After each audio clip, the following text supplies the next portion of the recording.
I believe it's time for us to get started. We'll try to go quickly. The purpose of this meeting is to discuss the chronic problems with hospitals. I think everyone's aware of the situation in Greenwood, and a few weeks back, hearing that Greenwood was having severe difficulties and it closed the NICU. I thought that was a crisis situation, and so I began calling around to sort of see what the lay of the land was, and the response was, well, it's not merely Greenwood, that's just the first one, but hospitals across the state are in a terrible bind. Brought about, I think the critical tipping point probably was the increased cost of nursing services, but that's only the tipping point because there are these chronic situations which have been existing. So I was going to start the hearing by discussing some thoughts that I have. And I want to be clear, these are just thoughts, they're not proposals, and I'm not really sure that anything I'm saying is right. But I think all of us think generally about public health issues, and hospitals and these issues are always in the back of our minds, but somehow it takes a crisis to get us all to focus. And so if we're in need of a crisis to make us focus, we've got one. And I won't say there's a point to all of this. This is just not babbling. But I would start by telling a story about a class I had in law school. Have I mentioned that I went to law school at the University of Virginia? And we're like 90 seconds into this already. I don't know how I haven't worked that in some way. I had a class in law and economics, and it was taught by the great Tom Bergen, who was a professor there, and Charlie Getz, who was also a professor, but he was an economist. And Mr. Getz said that at a previous place where he was, there was an economics professor who made a great production of walking across the quad where you weren't supposed to walk because the grass would grow. And when people would speak to him about it, they would say, you shouldn't do that. He says, it's just one person. It doesn't make any difference at all if one person walks across the grass. I said, well, what if everybody felt the way you did? He said, it still wouldn't make any difference if I also walked across the grass. And of course, that's one of the dilemmas that we have. I might mention that Mr. Getz also had a picture in his office. It appeared to be an empty frame, but it was actually a picture of the invisible hand. And so there are simply situations where there are market failures, and the example, of course, that comes to mind is the problem with overfishing. If everyone catches too many fish, there will be no fish left next year. And yet the action of one fisherman has no real impact on that. There's nothing one fisherman can do alone to solve the problem of overfishing. It takes some regulatory authority. It takes someone stepping in with the big picture, because the invisible hand is just flipping us a bird here. And one of the problems we have with healthcare is that we are so reluctant to have regulation and government oversight, and we're so dedicated to the free market that we seem to be unable to look at situations where there's a market failure and where almost every capitalist would agree this is a point for some sort of regulation from above. So to move now, if you're outlining this is another Roman numeral. Long ago, I guess healthcare in North America existed with indigenous people and Native Americans who had doctors of sorts. I'm not sure that was their name, but they knew about herbs. They knew about some things that would help you. And indeed, if you went to one of these people, sometimes you got help, but not always. Sometimes you got something that was harmful. And there was a lot of, I guess, mumbo jumbo or tradition or what mixed up in it. Then Europeans came to North America, and they brought with them doctors who were called doctors. And if you want to see them, there were some things they would do to help, but not always. And some of the things they would do were harmful. And there was a lot of mumbo jumbo wrapped up in what these early doctors would do. I guess the prime example of that is bloodletting. And I will say this about the bloodletters, you know, they weren't bad people. They were trying to do the right thing. They meant well. They were just killing the patient, but they meant well. And so good intentions are just not enough. Then we sort of evolved, and now we have more science-based healthcare, and we've stopped the bloodletting practices. But as healthcare, I think, sort of developed in this country, we had doctors here, yonder, and there. We had hospitals here, yonder, and there. But it was random. There was no concept that everybody everywhere ought to get to a doctor, that everybody everywhere ought to be able to get to a hospital. They just sort of grew up randomly. And that's sort of where things were, I'd say, I don't know, 100, 125 years ago, something like that, which I'm told was about the time when the average person who went to the average doctor with the average problem actually wound up better off having been to the doctor than not. Now, I guess there would be another Roman numeral. Things sort of began to evolve, and there did get to be a notion developing here, yonder, and there irregularly that everybody everywhere ought to be able to get to some kind of health care. How to do that was all up in the air, but there was a notion you ought to be able to get to a doctor. You ought to be able to get to a hospital. We had, as I'm told, wage and price controls, I think during World War II, thereabouts, and there got to be fringe benefits, as I understand it, which are outside of wage and price control. So there developed in the United States the notion that you should get health care at your place of employment. This, of course, is completely absurd. There's no reason at all that your health care should be connected to your place of employment. But we sort of take that as the way things work. It's bizarre. And there have been situations where people were unable to change jobs because if they moved to another job, they would have a pre-existing condition and they wouldn't be covered, and on and on and on. There also just developed the notion of health insurance and broadly available health insurance. And that's sort of how things work. If you had a hospital, go back to, I have another Roman numeral and talk about how I think things were in the 50s, although I really don't know. But if you had a hospital, you had a mix of patients who paid and didn't pay. Some had health insurance, but you had enough of a mix of patients and enough of a mix of procedures that by the time you put it all together, you could operate a hospital.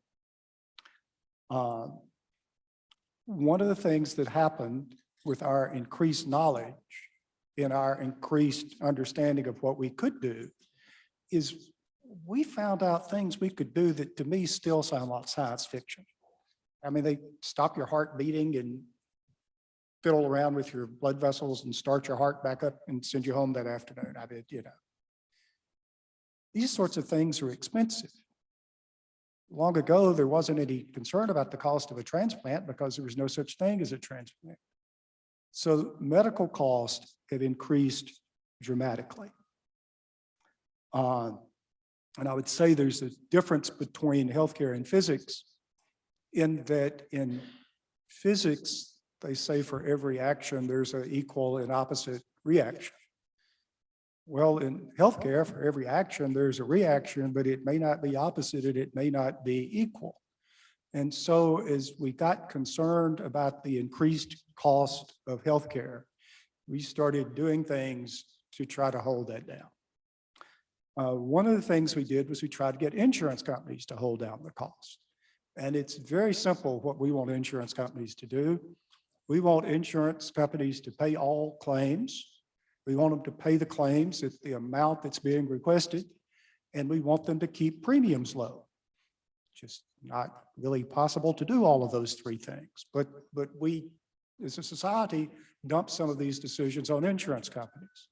So they're developed networks, and in-network and out-network, and the insurance companies would negotiate, sometimes on behalf of employers, sometimes on behalf of groups, lower rates with hospitals and other providers. Then we had the notion of certificates of need to help hold down cost and avoid unnecessary duplication. But there have now developed ambulatory surgical facilities, which we didn't used to have. And now there are many procedures that used to be performed in hospitals that are performed in ambulatory surgical facilities. This has reduced revenue for hospitals somewhat dramatically, so that the model that the hospitals had of having a lot of services that we provide for a lot of people and we have enough money to run a hospital with, suddenly the insurance companies are determining what you can charge, and suddenly you're losing a lot of revenue to ambulatory surgical facilities. So bit by bit, the mix that the average hospital has doesn't necessarily exist anymore. Then there are things called staffing companies. Once upon a time, we didn't have staffing companies, but now instead of a hospital employing doctors who work at the emergency room or cover at the emergency room or whatever, generally speaking, they contract with a provider of sorts who will provide them emergency room doctors. But of course, part of the money there is going to the entity that provides emergency room doctors. I suppose the most critical example of this is the nursing staffing companies. And during the pandemic, there was huge demand for nurses. Demand exceeded supply. Once again, the invisible hand was nowhere to be seen. And so we had a severe shortage. Hospitals literally faced with life and death situations paid whatever they had to pay to get personnel, at which point the nurses on their staff reasonably started asking, what about me? I've been here day and night risking my health, my family's health, taking care of people for what I've been getting paid. Why are you paying these folks 3 or 4 times what you're paying me? What's wrong with this picture? And so nursing salaries have increased. That was the tipping point, I think, that brought us to where we are today. Then there are nowadays venture capitalists who have come along and actually own doctors' practices as an investment, as a matter of making money. So if you're working for a venture capitalist who owns the practice, I'm going to say the guy that owns the facility is primarily interested in a return on investment, and the benefit that flows to any of the patients is a side effect of that, not the main thing. At any rate, venture capitalism in this area is a new and I think a disturbing trend. So this is another Roman numeral. I think this is the last Roman numeral. No applause. If you look at where we are today, all of this has just sort of grown up, and individual decisions have been made by individuals making rational decisions from their point of view without any notion about how these decisions were impacting the big picture. In my opinion, what we need is somebody somewhere in state government who is charged with the notion of figuring out, in general terms, what do we want healthcare to look like now, 5, 10 years down the road? How can we bring that about, and how do we plan for it? Unless I'm terribly confused, there is nobody in your state government that has that charge. I guess the governor and the legislature do, in the sense that we're in charge of everything, everywhere, every time, but that's not very specific. The State Department of Health is supposed to have a state health plan to determine what's needed, but they are not charged with the notion of figuring out how we're going to pay for this. I'll bet you the state health plan says we need a hospital in Greenwood, but no one has figured out how to do that. So I will give you an example of something that worked, and maybe this is an example of something I think we should think about. We seem to have a large correlation with being elected governor and having a car wreck. And so after Governor Fordyce had a car wreck, and Governor Musgrove had, by the way, after Governor Fordyce was in the hospital, there was a report that he was stable, and I was trying to get the name of that doctor. I thought it was a miracle. And then later I had a car wreck, allowing people to make the same joke about me. But it's a result of Governor Musgrove's car wreck and Governor Fordyce's car wreck. There was some emphasis put on trauma care. And a group of people from a bunch of different places sat down and thought through things. One of the problems about trauma care is you need people on call 24/7, even though they might only be needed on unusual occasions. Well, how do you pay to have somebody on call 24/7? One of the things that happens is that a hospital gets a notice that there's been a car wreck and there's a life-threatening situation, so they call in a neurosurgeon or whatever. But when the ambulance gets there, the patient's dead. And so there's no one to pay for the cost of bringing the staff in. But I think it's a matter of life and death. We really do want to get some doctors at the emergency room to deal with the situation. So there are a number of things. Generally speaking, there was an idea that every hospital should provide emergency room services sort of in line with how big the hospital was and what services the hospital provided. The various levels of emergency rooms, and if you did not wish to provide that care, you could simply pay into the system, which allowed other people to have emergency rooms. As it worked out, I think we would have preferred a few more people pay in, but that's okay. Then there was a question of how to pay for the nursing homes that were there. The insurance companies agreed that in proper circumstances, they would pay some fee for staffing up, not necessarily enough to cover everything, but that would be part of the revenue. We had a series of fees on, I think we had an additional assessment on DUI for the trauma care system. We had an assessment for people greatly exceeding the speed limit, which went to the trauma care system. And we had an assessment on all-terrain vehicles for the reason that they were producing a large number of traumatic injuries. And it all sort of worked. We had enough revenue to provide for trauma care at enough hospitals and a system with levels of trauma care in some matter of referring, all of these things, that we took the existing systems we had, integrated them, had additional revenue, and that worked. But it would never have worked if somebody hadn't put all that together. No matter how well-meaning the emergency medical people are, they didn't have the authority to do anything. And so that is the sort of thing that I think is needed. Another example, things we should consider that we're not considering. There's been discussion of establishing a nursing home to which inmates who are chronically ill and practically close to death could be paroled.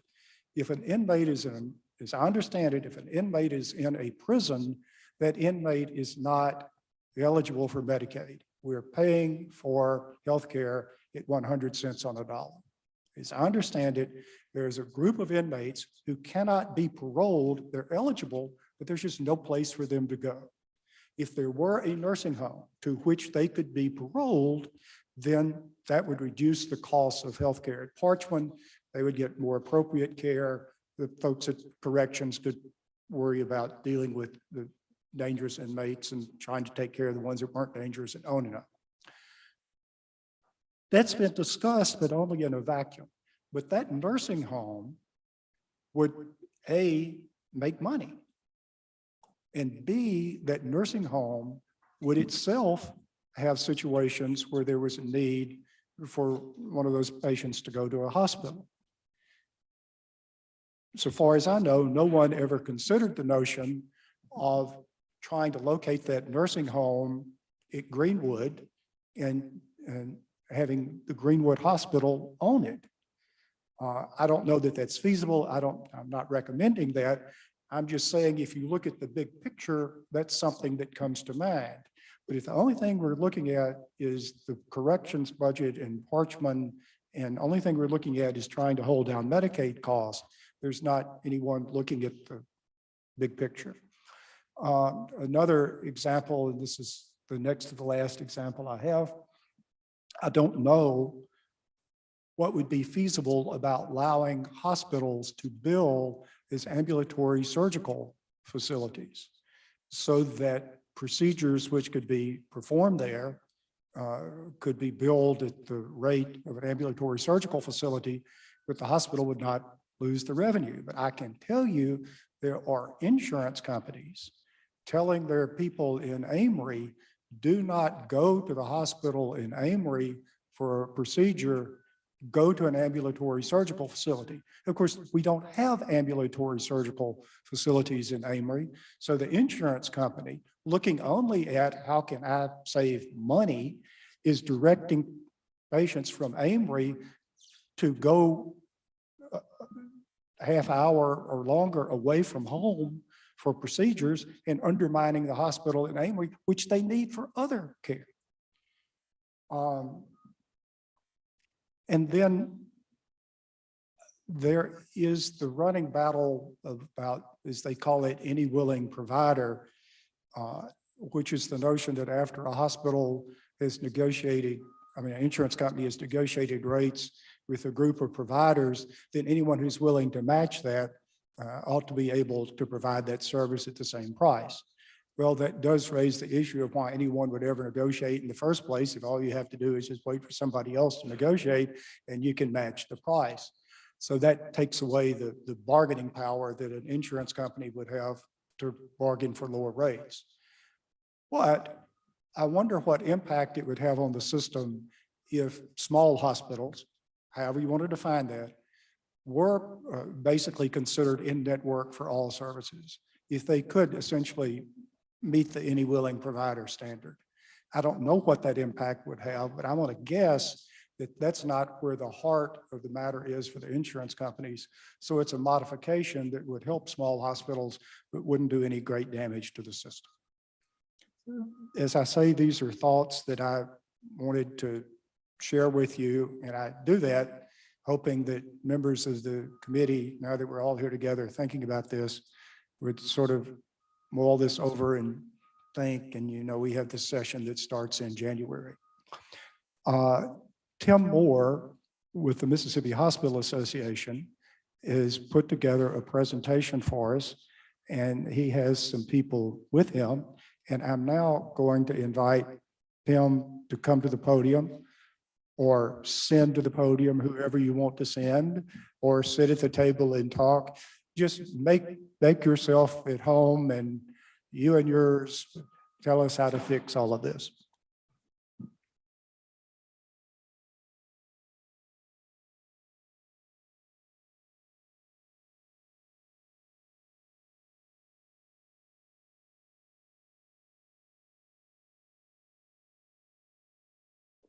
Let's try it now. Is that better? Please do not look at me for assistance in how to. I was going to first say, thank you, Mr. Chairman, for putting this together. And I certainly appreciate the participation and attendance by the committee members. It certainly exemplifies the importance, I think, of this issue. And I would say if we were in court, I think I would just let things go on the opening remarks and rest my case. Mr. Chairman, you have a very good understanding of where we are and the challenges that our hospitals are facing. I do, as I was sitting here, this is not even in my prepared remarks, but I want to take just a second to share this because it kind of drives the point home that you made. And I'll leave out the parties because I probably need to. I will say that we had a comment about Greenwood and Greenwood Full Hospital. Well, this particular incident is one at Greenwood Full Hospital. And it was a patient that had a long-standing relationship with a particular surgeon at Greenwood Full Hospital. And the patient wanted to have his surgery done at that facility. They were insured by a commercial carrier, which denied that and said repeatedly, no, you have to come to an ambulatory surgery center to have that procedure done. So at the insistence of the patient to the doctor went back to the hospital came back, called the insurance carrier to say, look, this is somebody we know very well. The physician is really pushing this. We will accept whatever you'll pay the ambulatory surgery center to do the procedure. No. So that patient had to drive all the way from Greenwood to Jackson to have a procedure done and then go back home and suffer through that when they could have been at home. And I'll tell you, the procedure was a knee replacement. They've done a lot of knee replacements in Greenwood. This particular surgeon has done a ton of them. I actually recruited him to Greenwood when he got there. So that's a real life story that we should not have to be dealing with when we're worried about the financial security of our hospitals.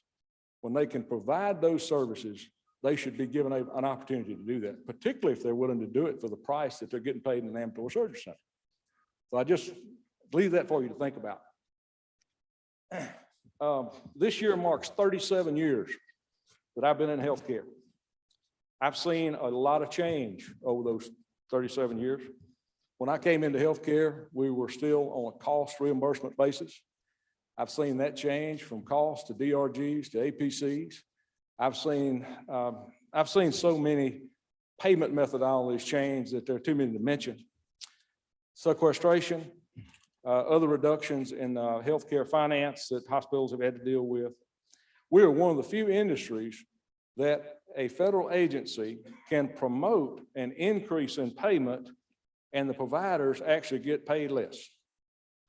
And it happens based on the complicated calculations of giving a Medicare increase. We have facilities that will actually get paid less after an increase. That doesn't happen in other industries, but that's something that you have to realize it happens in healthcare. I've seen a shift, and Mr. Chairman, you did a great job with this, a shift from physicians moving from independent practice to employment models. We've employed a lot of doctors. Matter of fact, over the last 30 years, it's almost inversed. There are as many employed doctors now as they were private practice docs back 30 years ago. So that's a challenge that we see because it's become a great expense for your hospitals.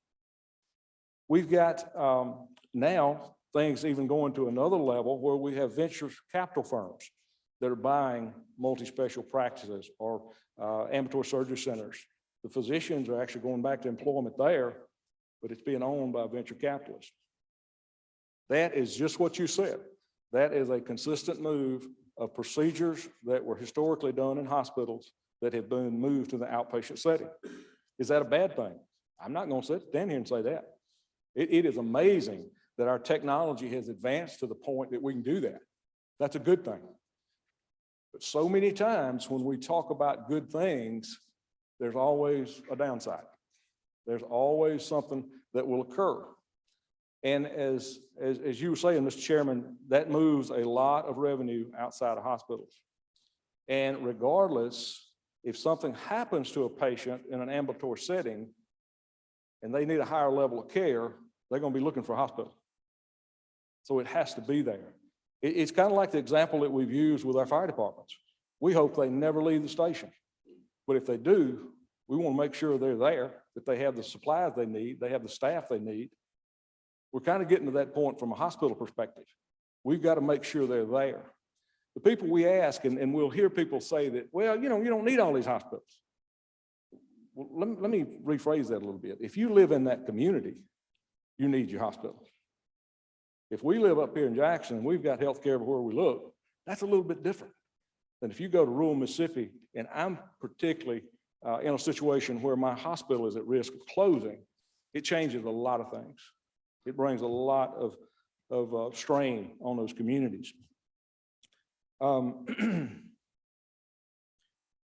We talked a little bit about the ambulatory world, and it's been even more difficult for hospitals because some of those models hospitals are unable to participate in. They can't even play in that field. So it kind of creates an unfair advantage for them from a perspective they're losing revenue that they used to have, and they have no way to recoup that. And that revenue helps cover services like the emergency room, like OB, like the uncompensated care for all those that are served across the country. And over the last few years, it's stayed pretty close. Our hospitals are funding a cost of about $600 million a year for uncompensated care. Now, that's not a bill. That's not what you get when you go to the hospital. That's actual cost. Where'd that number come from? Well, our hospitals still file cost reports, so we know what they spend on each category of services they provide. So over time, you see that that's a pretty big number. With the pandemic, I think Richard's going to talk a little bit about this. We'll see that number has gone down slightly, but there's a lot of reasons for that. And Richard's going to share some of the information on that.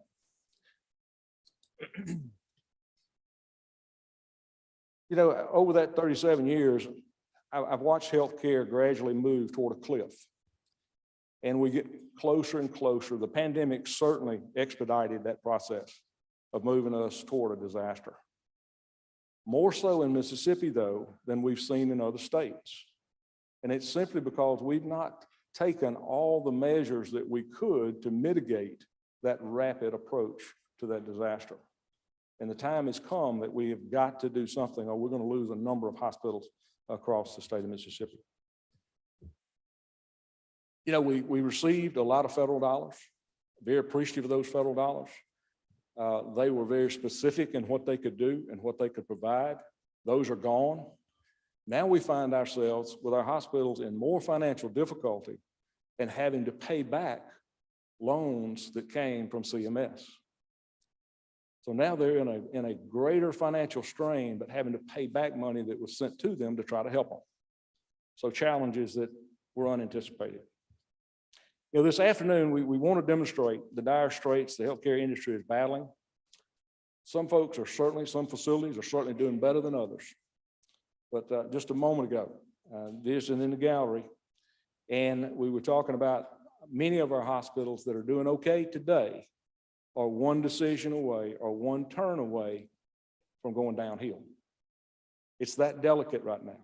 It shouldn't be that way from a healthcare perspective. We should not be in that situation. In just a minute, I'm going to ask our chairman, MHA Chairman, Board of Governors, Scott Christensen, to come up and take the stand and share some thoughts with you. Scott is currently the CEO at King's Daughters Medical Center in Brookhaven. He is the former CEO of Delta Health System in Greenville. So he's got a unique perspective by not only being chairman of MHA, but having multiple perspectives on where our industry is and how changes have occurred not only in the Delta, but in another region of the state. I think that's important to have that perspective there. And then when Scott concludes, we're going to ask Richard Robinson to come up. All of you know Richard. Richard is our Vice President of Government Relations and also our in-house counsel. Richard has prepared a really good slide deck of statistics and data, I think, that bring the points home even further. Some of you have seen some of these, but some of them you've not seen, because there's some additional slides that have been added to give you more perspective on where we are. But Mr. Chairman, if you'll allow me, I'll ask the Chairman of MHA to take the podium.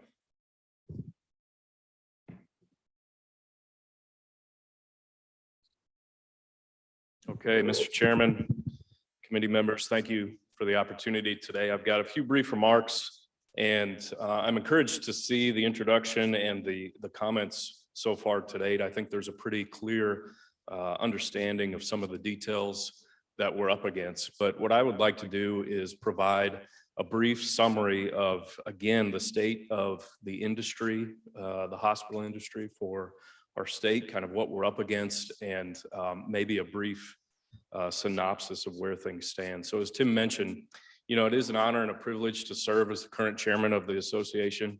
But I also believe, like Tim said, I have a unique perspective on things and the changes and turmoil in our state after being here for almost 10 years prior to King's Daughters Medical Center in Brookhaven, like Tim said, Delta Health System, Delta Regional Medical Center in Greenville, the Delta, right? And I think we're all aware of the challenges that exist in that region, along with some of the other specifics that exist across our state. There's very clear differences and there's very clear similarities, I think, between hospitals and medical centers in these different regions. And it's not immune to just the Delta, in my opinion, from everything that I see. And I guess in a way to summarize, while there are some statistical differences, of course, in the Delta or different areas, while there are community economic differences in employers in these regions, the direction, in my opinion, and everything that we see of healthcare in the industry is the same. The challenges placed upon hospitals, no matter the region that they're in our state, are the same. It just so happens that some of these challenges and things we face are a little bit more intense in some regions than others, but they are the same. So when you see one hospital struggling, I think it's important to know that they are all struggling or about to be in a very similar position. What makes the place or setting of a hospital different across our state, unfortunately, is just a matter of when the dominoes will start to fall, given what we face. When the dominoes will start to sort of be a canary in the coal mine, if you will, for the hard times that hospitals face in our region. And again, they're not isolated. So what happened? We, of course, heard some details about CON and ambulatory surgery and private equity and these things. But let's go back to pre-COVID. And I have to remind us all, there was this problem before COVID, right? We can use COVID and the analysis and experience we have there. But we can pull the articles, the headlines, they were there. I remember very clearly the studies about hospitals closing, the challenges that rural hospitals face, and the risk of closure. We can go ahead and pull those things. But of course, that was 2019 and prior to COVID. COVID happens, money is pumped into the industry, it's pumped into the economy. We all know that.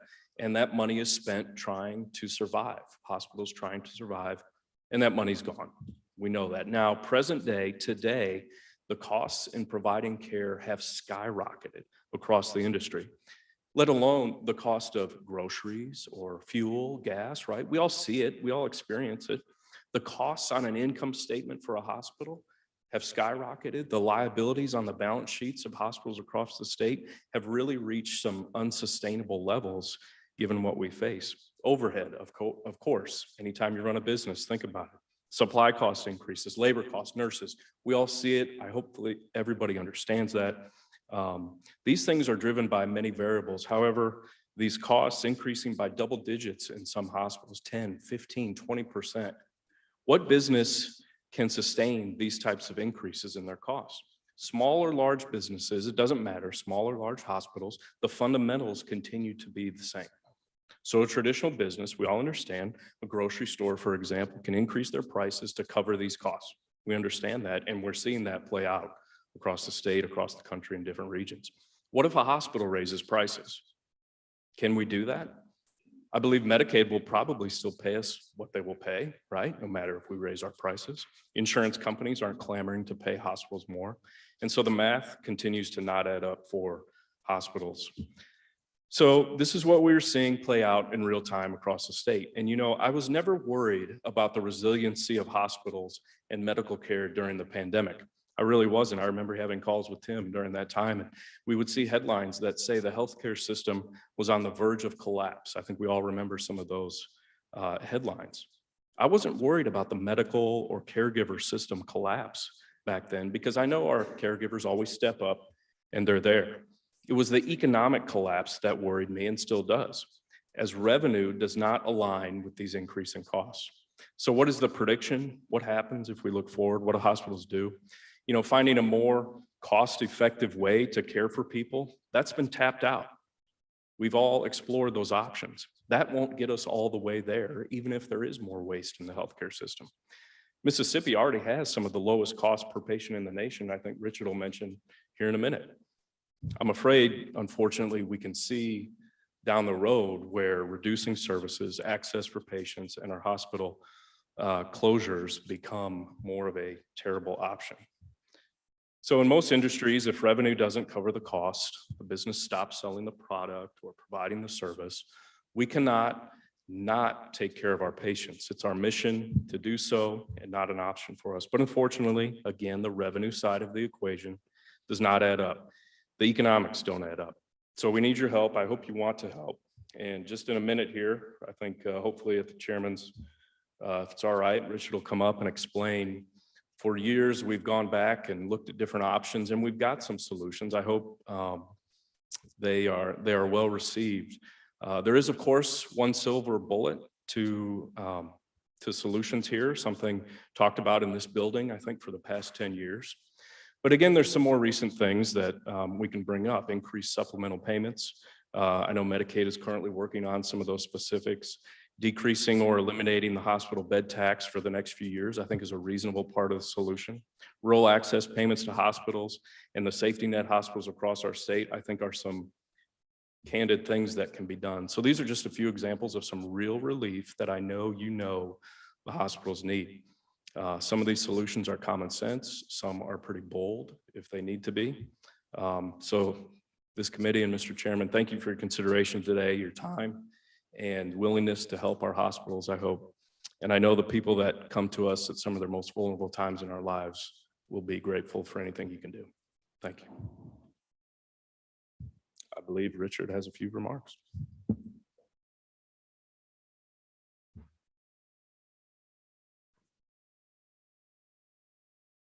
Thank you, Mr. Chairman and members of the committee. We appreciate the chance to talk with you guys.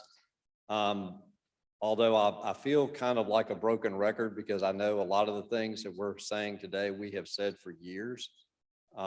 So, again, the challenges are exacerbated by the pandemic and the kind of the outgrowth of additional costs that we're seeing throughout the economy. Healthcare is certainly unique in many ways because we were unique in our position related to COVID and the things that we did as an industry. But economics are economics. And at the end of the day, the problems are being exacerbated by costs exceeding revenue. And let me just kind of set kind of level set some of the things. And these are things we already know, but if we're looking at a region, when you're looking at the 2021 median annual household income, Mississippi is the lowest in our region. So no shockers there. It's right around 48,000 on the American Community Surveys. Same thing when you look at poverty rates. We're among the highest in poverty rates in our region. Low annual median household income, high poverty rates, uninsured rates. We're among the highest in our rates of uninsured individuals. Those three data points right there make it really difficult as a consumer of healthcare.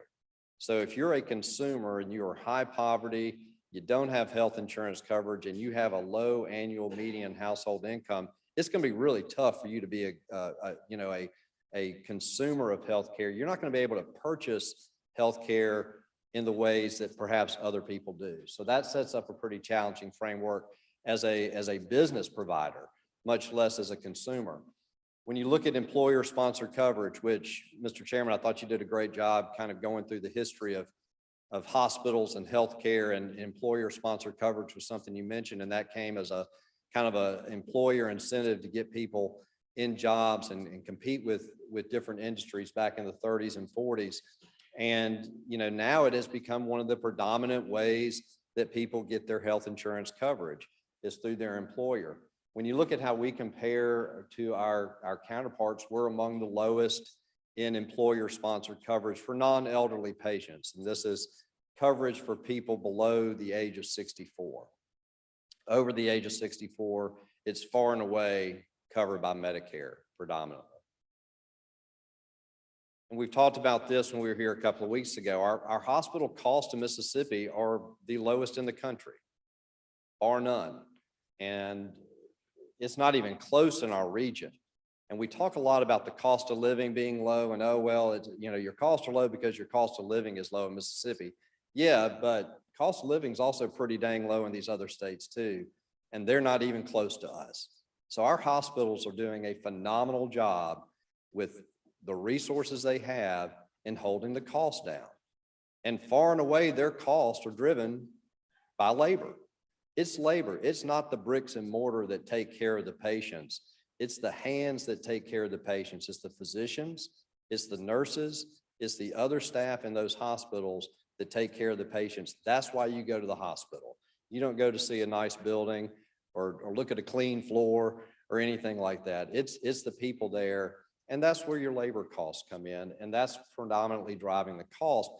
But compared to the rest of the country, and certainly compared to the rest of the region, they're extremely low. They are the lowest.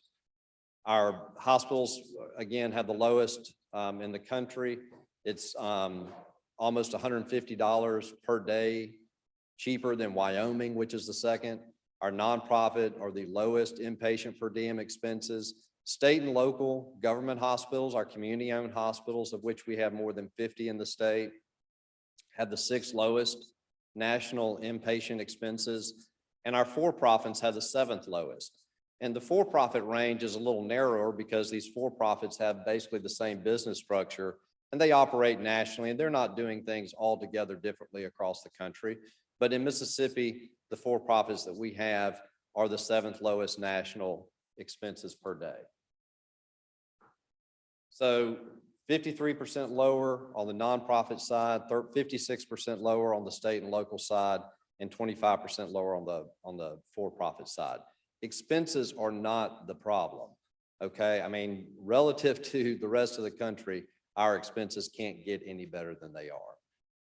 When you look at this and look at, well, you know, what does that do for quality? What about quality? Are we sacrificing quality at the expense of cost? And the answer to that is no. When you look at how we rank in the most recent fall Leapfrog survey for hospital safety, hospital quality data, we compare very, very favorably to other states. Now, states, we ranked 22nd in the fall. We were 18th back in the spring. We were 22nd in the fall before that. So I don't know if we're back and forth fall to spring, but we're still 22nd in the country on quality. Florida comes in at 10th, Texas 14th, Tennessee 15th, South Carolina and Louisiana are right there as our peers. They all spend more than we do, but there's other states that spend more than we do that don't have the quality outcomes that we have. So cost alone and what you spend doesn't necessarily equate to quality, although I'm sure it plays a part in some of these, but that's not the end all be all. So again, when you look at the fall, 29% of our hospitals received a grade of A. Back in the spring, it was 35% received an A grade. So but the sample size can get skewed by 4 or 5 hospitals dropping from an A to a lower grade. Our inpatient payer mix for calendar year 2021, it's predominantly Medicare. Medicare Advantage is at 9% over here. So statewide, Medicare and Medicare Advantage is 44% of your inpatient payer mix. That's a significant amount. We talked about Greenwood, and that has been the hospital that has been in the spotlight for the last couple of months. When you look at this payer mix for Greenwood for calendar year 21, the inpatient commercial mix for Greenwood is 6%. The outpatient commercial mix for Greenwood is 11%. All the other payers have to make that up. Medicare pays you right at or right below your cost, depending on sequestration and some of the other factors.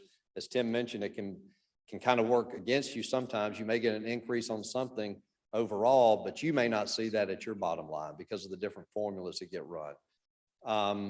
Medicaid is another significant payer in the state of Mississippi. When you look at Mississippi Medicaid, from an inpatient payer mix, it's 4% for the fee-for-service program, 6% for Magnolia Medicaid.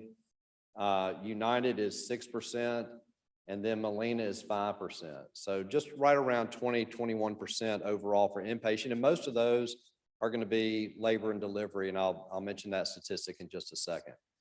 But for Greenwood, the Medicare and Medicaid reliance is significant. It's almost 75 to 80% of their book of business. And that's going to pay you right at or right below your cost. That makes it really hard when you're trying to get the revenue. From an outpatient payer mix across the state, it looks pretty similar to the inpatient payer mix. It's Medicare 29, Medicare Advantage 9%, so just under 40% on the outpatient side. A better commercial payer mix, Blue Cross Blue Shield up to 18% on outpatient, whereas on inpatient it was 12. So a little bit better on the outpatient side as it relates to commercial payers. But again, the challenge is revenue. And when Medicare, Medicaid, Medicare Advantage are your predominant payers, and in Mississippi, it's for years been around 65, 67, 70%, anywhere in that range for Medicare, Medicare Advantage, and Medicaid on your commercial payer mix side. And then on the self-pay or the uninsured side, it's been 10 to 15% in that range, typically for years. It makes it really challenging for Mississippi hospitals to try to make ends meet with roughly a 20% commercial payer mix. That makes it very challenging. Again, on the babies born in Mississippi in calendar year 2021, we had just under 35,000. 65% of them were paid for by Mississippi Medicaid. That includes Medicaid as well as the Medicaid managed care plan. So they are a significant payer of our babies in Mississippi. 28% were a combination of Blue Cross Blue Shield and other commercial insurance, which includes the federal marketplace plans, the Obamacare marketplace plans. The challenge for hospitals and other providers, but particularly for hospitals with some of the exchange plans, is the deductibles are very high, the copays are high. Typically, if you're on one of these exchange plans, it's because you're lower income, you're having subsidies to get the premiums covered. You can't afford to pay thousands of dollars out of pocket. Well, if you don't pay the thousands of dollars out of pocket, that plan never pays the provider. So it makes it a challenge from a hospital standpoint to get paid by some of the plans because the individuals covered by them can't make their copays or deductibles during the year. So the last full year prior to the pandemic, hospital industry as a whole was underwater to the tune of $132 million per year, roughly $11 million per month. That's simply, if you look at the cost reports and look at expenses versus revenue, you'll see $132 million deficit. When you spread that across 114 hospitals, you may think, okay, well, no big deal. And certainly there were some that did very, very well, others that did very, very poorly. But that's not a great number as an industry. Approximately $594 million in uncompensated care in calendar year 2021. That's nearly twice the amount we had back in 2010. 2010 numbers were in the neighborhood of $350 million. So it's grown significantly over the last decade. In fact, almost doubled. In 2019, that number was a little over 600 million. It has come down the last couple of years because you've seen more individuals stay in marketplace plans because the subsidies that have continued for the last couple of years as part of the COVID relief packages. And then also the Medicaid enrollment has stayed in place for individuals who otherwise would have rolled off. So that's decreased our uninsured for the last couple of years by a few percentage points, which then equates to a little bit of a reduction in uncompensated care. However, it's not a direct correlation because our uninsured cost, or our uninsured population has been reduced by about anywhere from 3 to 5% across the board since 2019. But that uncompensated care cost has not decreased, and that's because the costs have gone up.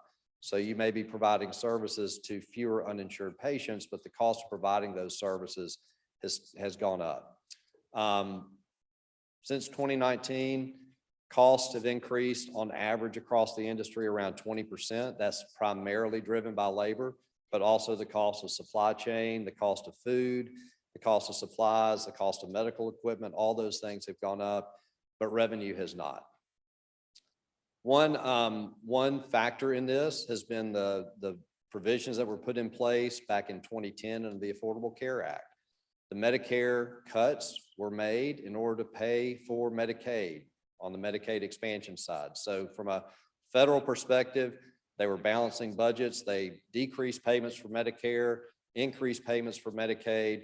The Supreme Court said, you don't have to do Medicaid. States opted in, states opted out. But if you were a state that opted out, your hospital or your healthcare industry absorbed all the Medicare cuts without a way that was put in place by the federal government to make up some of that. Not all of it, but some of that would have been made up. The market basket increases, which is kind of a complex formula that CMS goes through to devise rates, those increases were eliminated. And so those cuts in Mississippi for hospitals equates to about $3 billion over about a 16-year federal fiscal year period from 2012 through 2027.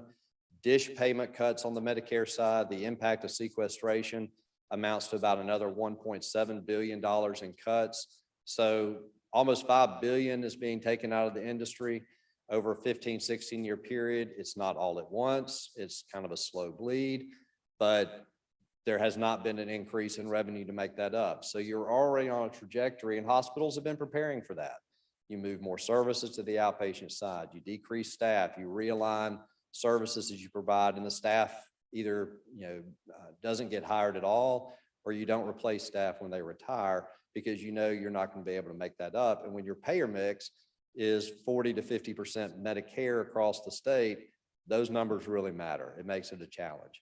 Since 2010, we've had 6 hospitals close, 2 of them in Marks and Senatobia, luckily and somewhat miraculously over the last year and a half have reopened on a very different basis than they were when they closed, but they have reopened to provide care in those communities.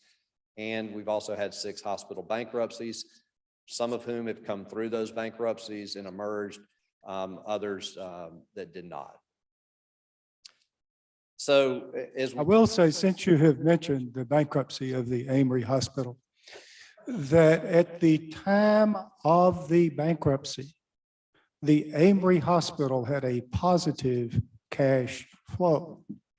It is obvious that money was being taken from the Amory Hospital and used to prop up other hospitals that were in the same ownership. that is correct. It was But I don't want to leave the impression that I'm bitter about that. Yeah, that single bankruptcy affected 3 hospitals in Mississippi, and it was from an out-of-state corporation. So we talked about the transition of care and services that were once provided in hospitals that now really aren't predominantly provided in hospitals. And that's not to complain, it's just to talk about how things have changed over the last 10, 15 years, but even more recently, just looking back over the last 5 years. So back in 2017, there were over 10,800 hip and knee replacements performed in Mississippi hospitals. Technology advances, these procedures become more safe on an outpatient basis.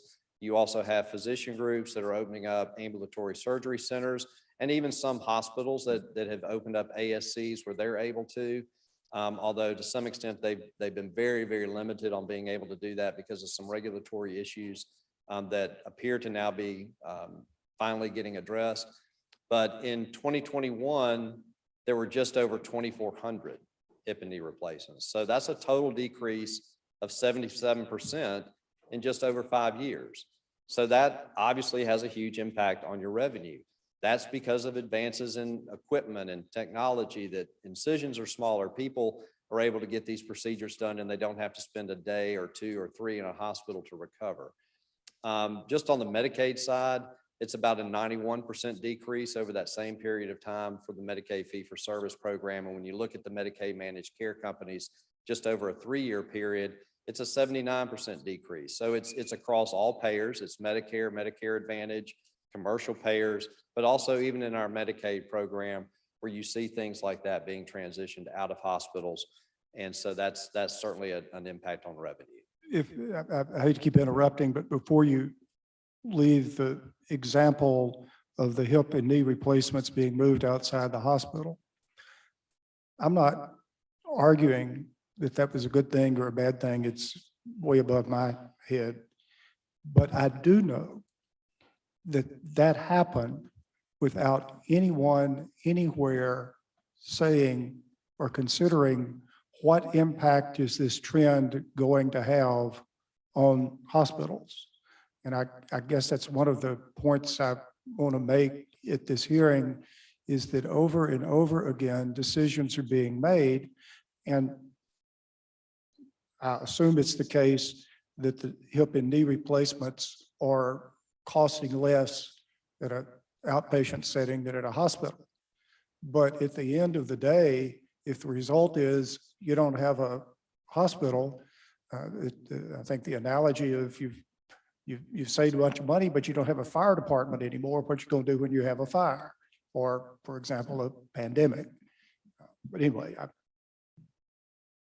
That's, back to you.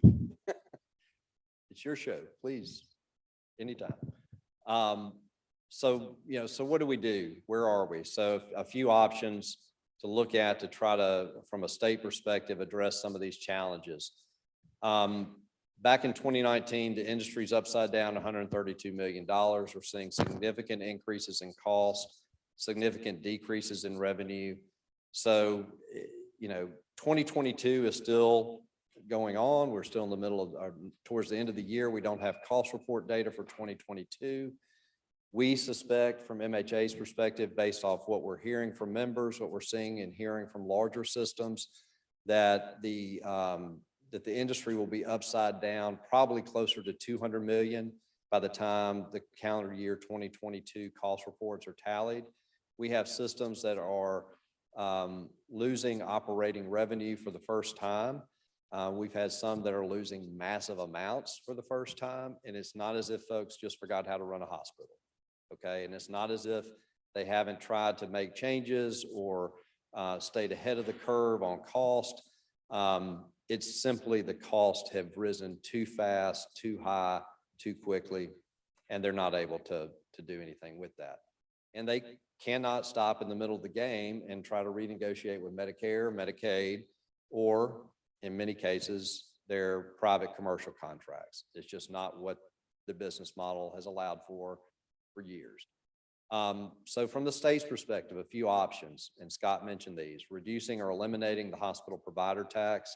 In a normal year, prior to the COVID enhanced match, hospitals were paying about $280 million a year directly to the Division of Medicaid to fund payments that Medicaid would make back to the hospitals. Overall, it's a pickup for the hospitals. Overall, it's a pickup for the state of Mississippi economically. For the hospitals to put in approximately $280 million. The federal match, the state was putting in typically the state share for what it was paying hospitals prior to COVID. Payouts to hospitals would be about $1.6, $1.7 billion. State share value of that would have been somewhere in the neighborhood of $400 to $450 million. Hospitals were more than paying for the state's responsibility of putting up the state share to draw down those federal dollars. And that's become a bigger challenge. We have gotten a significant break on those because of the enhanced federal match rate. But as that starts to go back up, whenever the public health emergency ends, those taxes are going to be harder and harder to find to pay for the same amount of money that we have now. Increasing supplemental payments to reflect average commercial rates rather than the percent of the Medicare rates is something we're talking about with Medicaid right now. Traditionally, The hospitals have funded the state share of a program, the old Medicaid UPL program or upper payment limit program, which is a program that would pay hospitals the difference between what the state Medicaid program paid and what that claim would have been worth if Medicare had paid it. That program has been around for over 20 years, and hospitals have funded the state share for that. And it generates a significant amount of revenue and helps close that gap for the hospitals. We've been working with Medicaid for the last few months, and to their credit, they have moved very, very quickly on this, recognizing the crisis that we're facing. We had a call with them last week. They believe we might be able to generate as much as $450 million through that program. The hospital's tax on that would be $78 million. In previous years, that would be a total no-brainer. You pay the $78 million to get $450 total. The net of that is still, in the neighborhood of $360 million. That's great for the industry. The challenge for many of these hospitals will be coming up with their tax, frankly. We'll get individual tax numbers for each hospital relative to their new payment amount. I think overall it's still a great program. We will have to work through some of that and make sure that all hospitals are able to afford to pay the tax. But that is a significant development for hospitals. And we're very, very appreciative of the Division of Medicaid working with us on this. The state of Louisiana just got a similar program approved. Theirs is much larger because their commercial payments are so much higher than ours are. But $450 million, if we're able to get that, would be a huge development. So we appreciate the legislature's support of that and appreciate Medicaid's support of that. We've talked in the past about creating low-income payment pools, something similar to what Florida did a few years ago, which basically is kind of a big wind pool type of model where you help cover the cost of uninsureds through a low-income payment pool. It gets distributed out to hospitals that have a high volume of those uninsureds. Implementing a rural hospital access program is huge. The federal government has developed a rural emergency hospital program that's going to pay hospitals $3.5 million a year, but it requires them to do away with inpatient services. So if you are a rural hospital that provides inpatient hospital services, your census may only be 4, 5, 6 patients a night from your small town. But if you go with an REH model, you're going to stop doing that. So that small volume of patients would not be able to stay there overnight as an inpatient. They would need to go somewhere else, but that might be a key to keeping the doors open in your small community hospital. So we have several hospitals looking at that model to see if it makes sense for them and see if that's what their community would support. Reducing administrative costs by expediting prior authorization. That's not huge money, but when you've got providers, physicians in particular, but also through hospitals that have a high percentage track rate of success in getting their authorizations approved, there aren't any problems on the back end with fraud, waste, or abuse. Perhaps eliminating some of those red tape obstacles for those providers to get that done could help on the administrative side to lower costs, both on the insurance side as well as on the provider side. And then simply increasing healthcare coverage. Our uninsured numbers are very high. They're going to go back up after the COVID relief ends. And so we have significant concerns about that. If we're able to do supplemental payment increases, that's going to help a significant amount, depending on where the money goes and to what hospitals and how all that flows. But still, increasing healthcare coverage is a great option to create a healthier workforce and to also help with the uninsured cost of care for these hospitals. So, because really what the supplemental payments can help do is that will put a dent in some of the uncompensated care costs and continue to pay for other things as well, given the increased revenue. But we've still got to figure out a way to address uninsureds. So, when you look at that and look at how they kind of fall across the spectrum of, where they impact, obviously we're not putting out anything that's a bad financial impact on hospitals. Some of them are better for the state than others. The financial impact on patients, direct impact on patients is basically unchanged for most of these, although there can certainly be a ripple effect if the hospital closes or by virtue of getting additional funds from the state, perhaps that can lower funds that are received from commercial carriers, drive down some of the premium costs there that right now have to be a little bit higher to help make up that gap in what's paid for by Medicare and Medicaid. So glad to stop there, and I know any of the three of us will entertain questions. Thank you for the opportunity, and also want to say thanks for some of our hospital administrators who have taken the time to be with us today, who are out in the audience as well, and I know many are watching online. So thank y'all. Thank you. I think we have Dr. Edney, our state health officer. I'm sorry. Yes. I was thinking we would hear from Dr. Edney, and then after his presentation, all the presenters will still be here, and we can ask questions and take comments from members and all of that. So, Richard, you're not leaving, are you? You're good. Wouldn't miss it for the world. So, again, Dr. Edney, if you have a presentation for us after your presentation, I think we'll have questions for everyone everywhere. Yes, sir, Mr. Chairman, and thank you. And Melissa Parker, who is over our licensure division, is passing out information, a copy of the slides for you, and then some other information in terms of national data looking at the closing of rural hospitals around the country. I do appreciate the opportunity as your state health officer to visit with you, Mr. Chairman, and members of the committee on this extremely important topic. And first of all, just to confirm that this is a topic worthy of your time. This is a very real issue. It has risen from a public health viewpoint to the level, in my estimation, of a crisis. It's been a situation for quite a while. But now, as we are seeing services being eliminated in the Mississippi Delta especially, I'm looking at emerging healthcare deserts that are popping up and anticipate more popping up in the Delta, but this will not be constrained simply to the Mississippi Delta. But right now, the Delta is what is under the most pressure and I think needs the most attention. Understand as your state health officer that I'm here for one reason, and that's to serve as an advocate for the public health needs of Mississippians. I'm not here for any self-interest or any professional interest.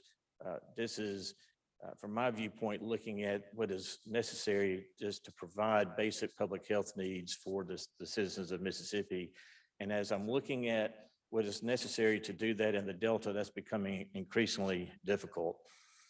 I think you know that access to care across our state is a distinct public health challenge, and it clearly negatively impacts our public health outcome measures.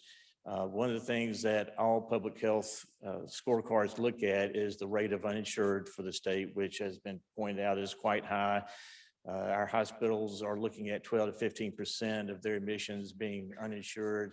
Somewhere 200 to 300,000 Mississippians are uninsured. And for those Mississippians, they have difficulty with access to care irrespective of where they are in the state and irrespective of what day of the week it is. But when we look into access of care issues for the Mississippi Delta, then it really doesn't matter what your insurance status is. You can have the best Blue Cross plan in Myersville, Mississippi, and you're going to have difficulty with access to care. And unfortunately, that is getting worse instead of better. In 2022, we should be seeing improvement in access to care in our state. And unfortunately, that just, Mr. Chairman, is not the case.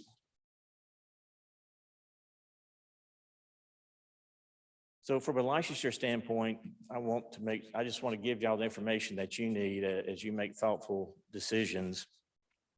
That as the Mississippi State Department of Health, it is our responsibility to license and regulate all the entities that you see on this slide. But for today's discussion, most importantly, our acute care hospitals and our critical access hospitals.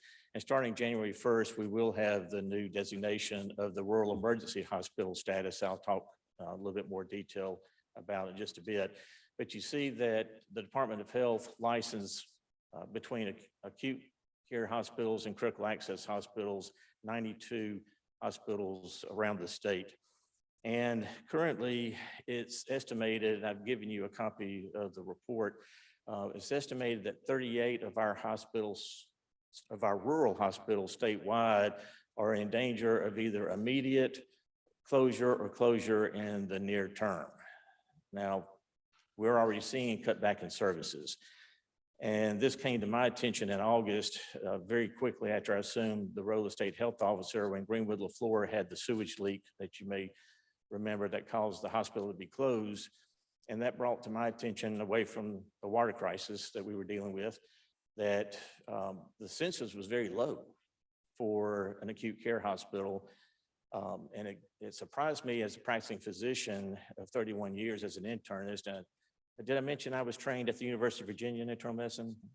I went longer than 90 seconds, but No, and you're like 3 or 4 minutes into your presentation and haven't worked that in yet. but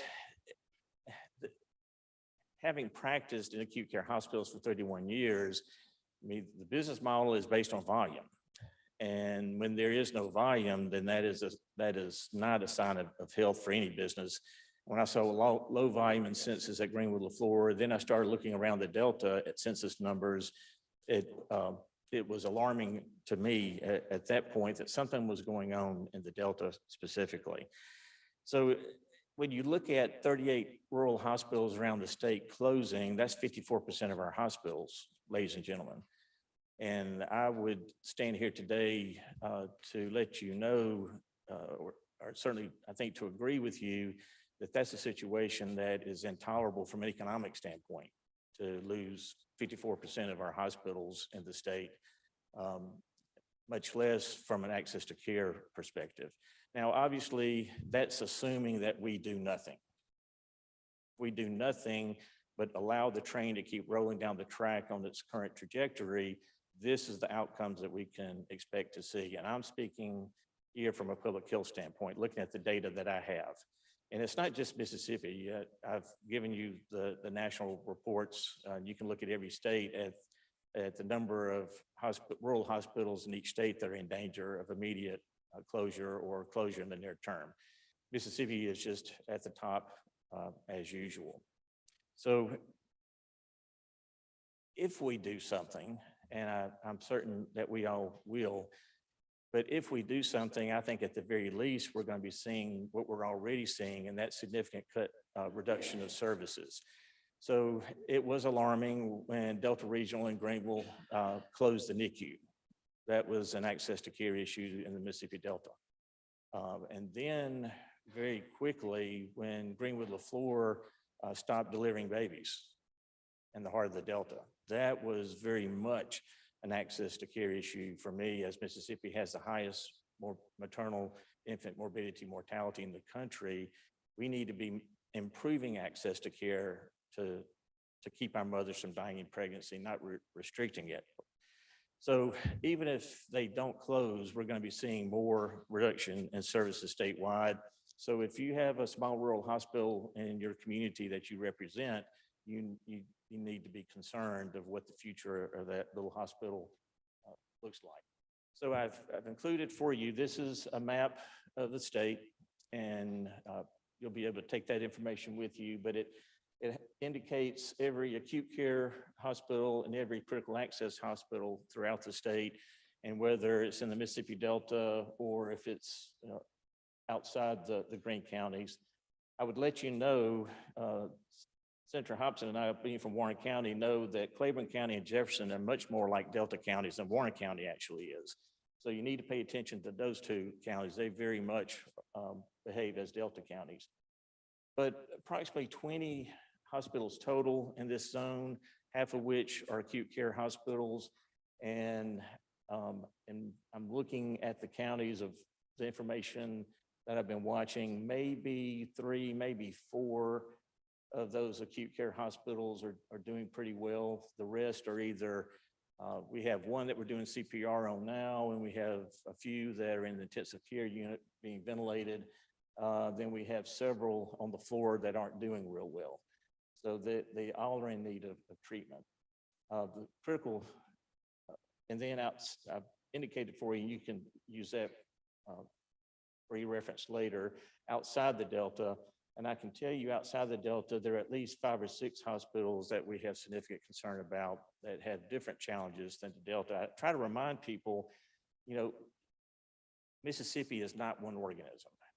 It is made up of many different parts. The Delta is a unique region, but so Southwest Mississippi has its own challenges. The Gulf Coast is different from the Pine Belt, which is different from Metro Jackson, which is different from Northeast Mississippi. They all have different challenges. They all have different levels of resources, but they all have their own unique problems. And majority, or at least half of these hospitals are not doing very well at all. So acute care hospitals are, y'all were better experts to describe, but we're talking about our larger hospitals that provide full services, have more complicated services, have more complicated staffing models, have higher overheads, they have higher regulatory needs, they have higher requirements for licensure. It's just harder to be an acute care hospital. It's more expensive to be an acute care hospital. One of the solutions that CMS had for that problem was before critical access hospitals, everybody was an acute care hospital. And that funding model, as you've heard today, does not work very well in the rural areas. So the designation of a critical access hospital was made, which gave hospitals, especially smaller hospitals in rural areas, another pathway to trying to stay alive. By allowing them more flexibility in terms of inpatient, outpatient requirements, the number of bed requirements, and staffing issues. I've listed for you here what's required for licensure to be a critical access hospital. But it's important to understand 2 things: that they have to be 25 beds or less. Now they can fluctuate between inpatient and swing beds or skilled nursing beds. Their length of stay for acute care has to be 4 days or less, but they still have to provide 24-hour emergency care, and they have to be staffed around the clock. But please notice that the federal regulations require a 35-mile distance between hospitals, whether they're acute care or critical access. So if you are 34 miles, if you're in an acute care hospital and you're 34 miles from another critical access hospital, you cannot convert. So that mileage piece is a very important piece of this puzzle, and it's already getting in our way for hospitals to have choices. The rural emergency hospital is being seen in some places to be one of the solutions, but I would just commend to you that the problems we're seeing statewide and most acutely seeing in the Mississippi Delta are multifactorial, and they're complicated, they're complex. There is no one solution. There is no quick fix for the problems that we're at. I think partly because we're so far down the road and these problems are so entrenched and the patients are so sick. As you know, it's best to prevent illness, but if illness occurs, you want to diagnose it early and intervene. But right now we're trying to resuscitate patients in terms of hospital health at this point in some areas of the state. But this is an opportunity for hospitals to convert to basically an emergency room with some limited swing bed capacity, overnight observation capacity, and hopefully a robust list of outpatient services to generate revenue. And by doing that, they're able, their staffing models are more favorable. Their regulatory issues for licensure are more favorable. And the funding really is not that much better. It's not like this is going to be a huge windfall. but it is 105% of Medicare, and there is a monthly bonus that comes out to about 3.3 million a year per hospital, cash infusion from the feds. So, you know, for some hospitals, this will be a reasonable choice. It has to be rural hospitals with no more than 50 beds. But please notice again that 35-mile rule.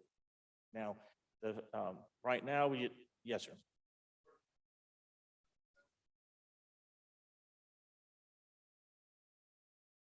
It's federal, unfortunately. This isn't, yes, sir. And we will have the final rules promulgated this Wednesday. We now still are dealing with interim rules. So I just want to warn y'all, what we're looking at now probably is not going to be final. And we just need to wait till Wednesday. But I'll put on the table that REHs don't look like the wonderful solution that we were hoping they were going to be. They're an option, but they're, you know, that designation alone is not going to save the hospitals that we've been talking about today, mainly because of that 35-mile rule.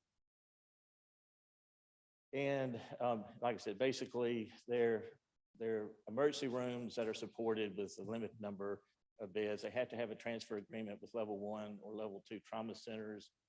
They have to be ready to move patients to a higher level of care very quickly. And we will, the designation goes into effect January 1st, and the health department will have rules and regs in place and ready to provide licensure at that time. All right. So,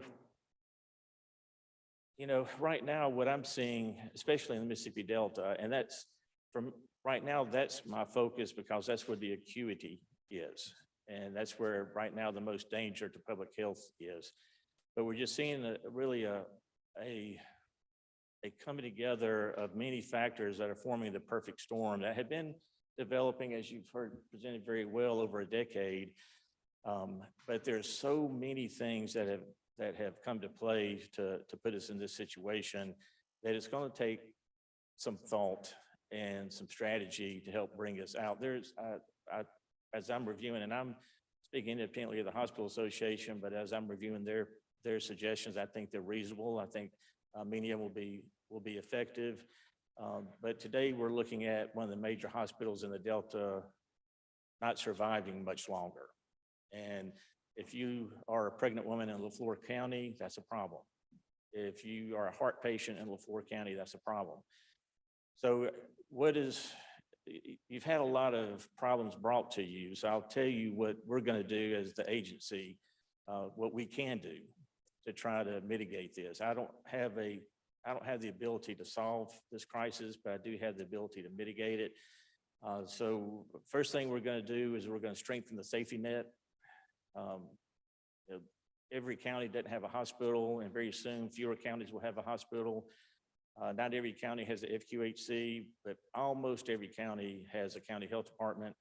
So we are studying where the healthcare deserts are emerging and where we think they're going to be.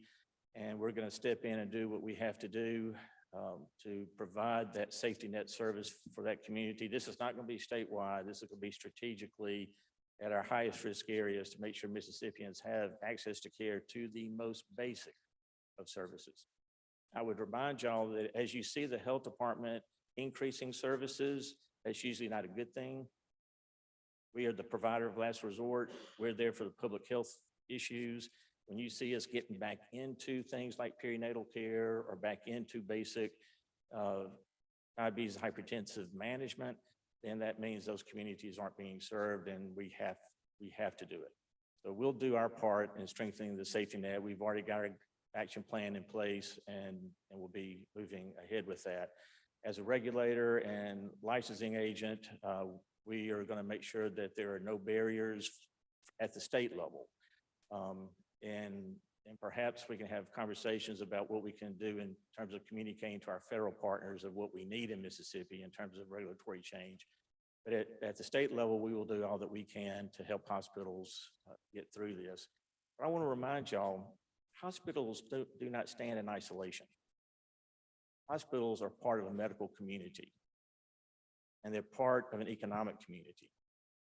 And so if hospitals aren't doing well, then medical communities aren't doing well. And if your hospital is not healthy, you're not going to be able to recruit doctors and healthcare providers to those communities. I mean, the first thing they're going to look at is how healthy is the hospital. The OBs have already left Greenwood. They had to.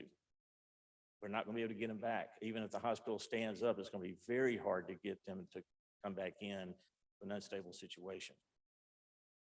We have to honestly and thoughtfully look at the challenges that healthcare is looking at, not just hospitals, but the entire healthcare infrastructure is looking at. That includes, Greenwood Florida just closed their primary care clinic. I mean, you're really getting to the basics when you're closing your primary care clinics. So I absolutely agree with the fact that somebody needs to be looking at the entire picture. Right now, we're not authorized or empowered to do that. Our job is to do the state health plan, which is mainly for CON purposes. But I do think that we need someone with the authority to look at the challenges before us and to bring forth to y'all the appropriate solutions. And we don't have to reinvent the wheel. We're not the only state dealing with this. And I'm looking at the other states that are having the same challenges. But I just want to make sure y'all understand these challenges are real. They're of great concern to me as your state health officer, particularly in the Mississippi Delta and Southwest Mississippi.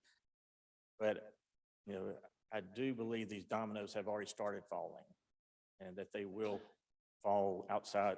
They'll fall throughout the Delta and then start moving outside of the Delta. The Delta just, I think, has the most unique and challenges and the greatest stressors on its healthcare infrastructure right now.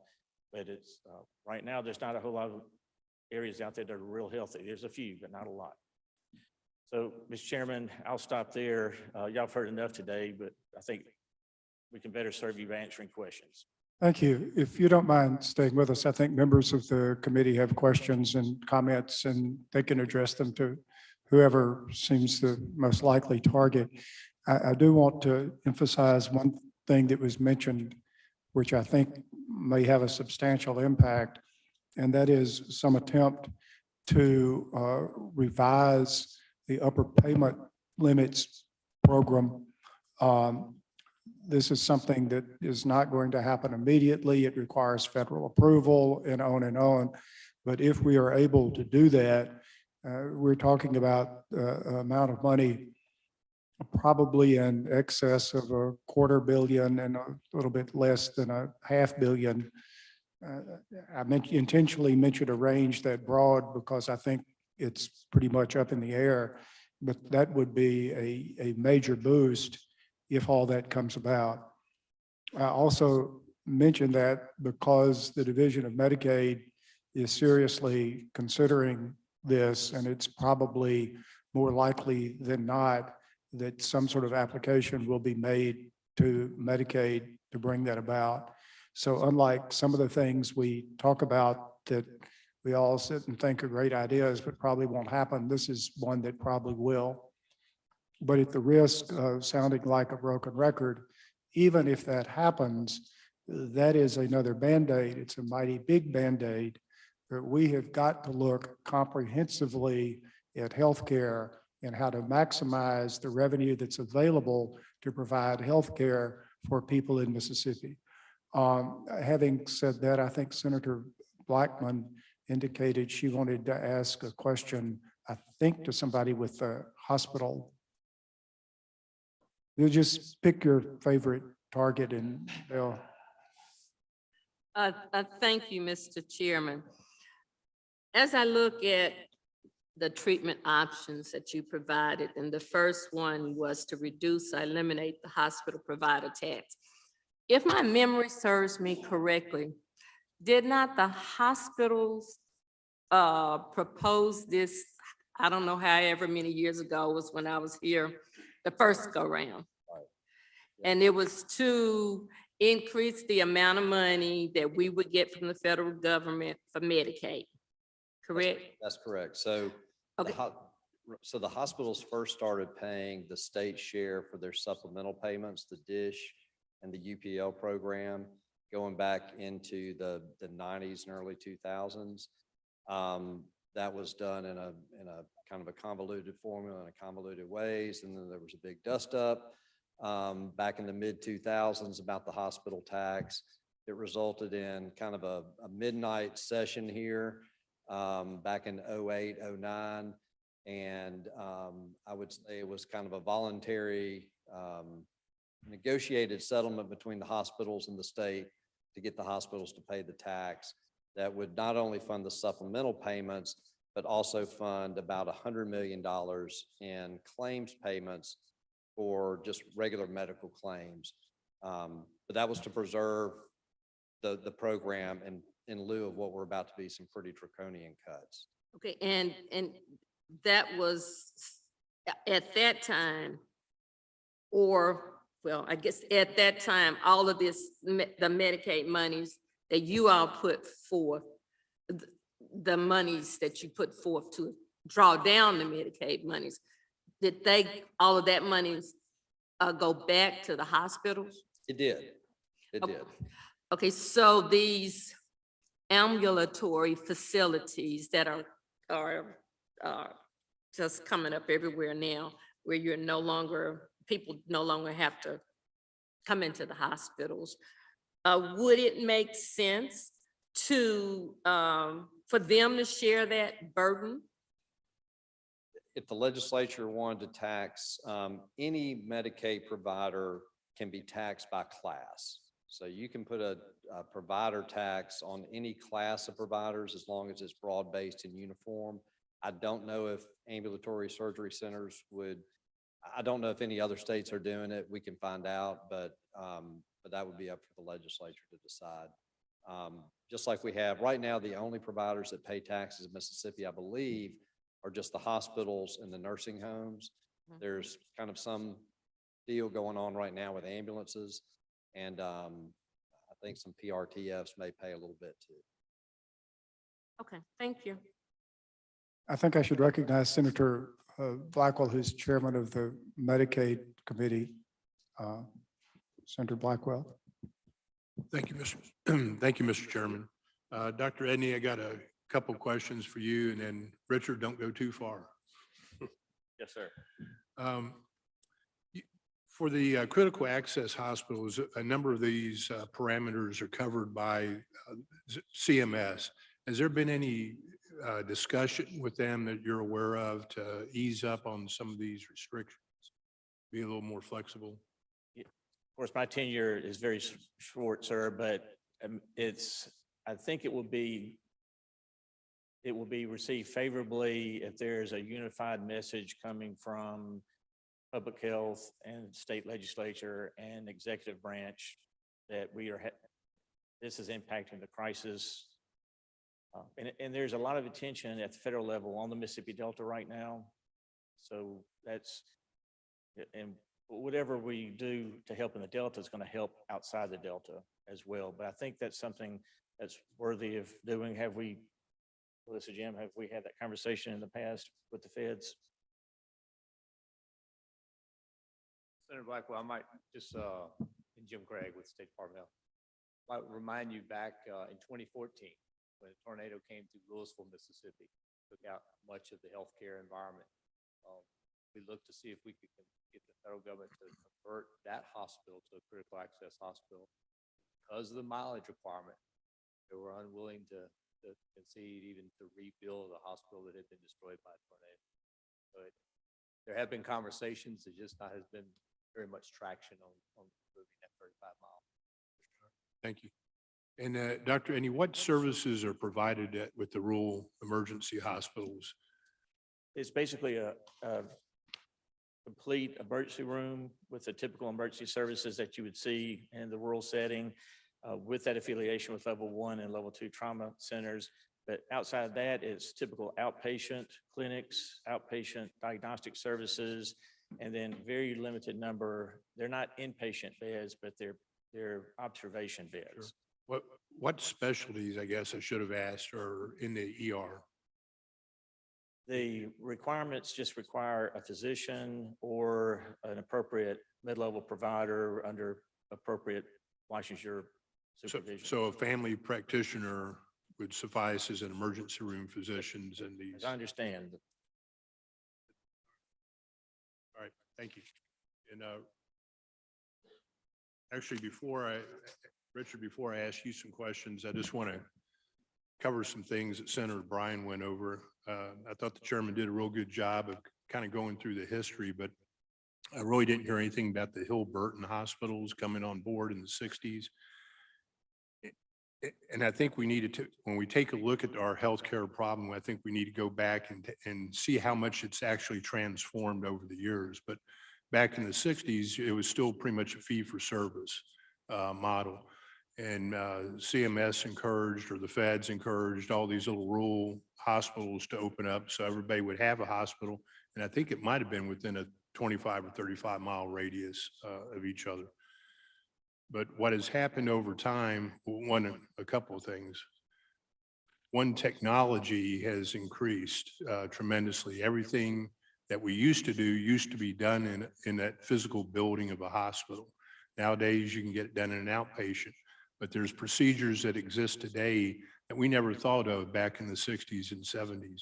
You never thought about going in and getting a hip or a knee and coming out, a day or two later. Let alone, I haven't heard any bypass surgery coming out the next day, but those stays are down just a couple of days, where before it was a week or so in the hospital.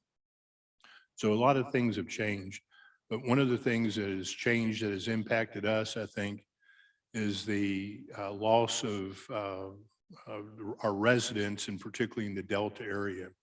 You have to have a certain, and I'll just say N number of citizens to support the hospital, because you've got specialists at these hospitals, you got OB/GYNs, you got surgeons, you got anesthesia. And with the loss of this population, I just think it compounds that facility's ability to provide those services to those people. Chairman, you mentioned the sponsored parole nursing home. Senator Wiggins sponsored that bill 2 years in a row. I know we passed it out of committee. I'm not sure of the floor action. Senator Wiggins, did we pass it off the floor? We did. There was, the House stuck something in there, so Yeah. we may revisit it. Yeah, so we have looked at doing that on a number of occasions. So Richard, I guess Well, before you leave that, I wanted to say I agree with everything Senator Blackwell said, for whatever that's worth. And the question about the nursing home was whether we should attach that to some hospital to capture the revenue. But I'm thinking that for whatever reason, that has not actually taken place yet. So maybe we've got time to fiddle. and I did not go to UVA.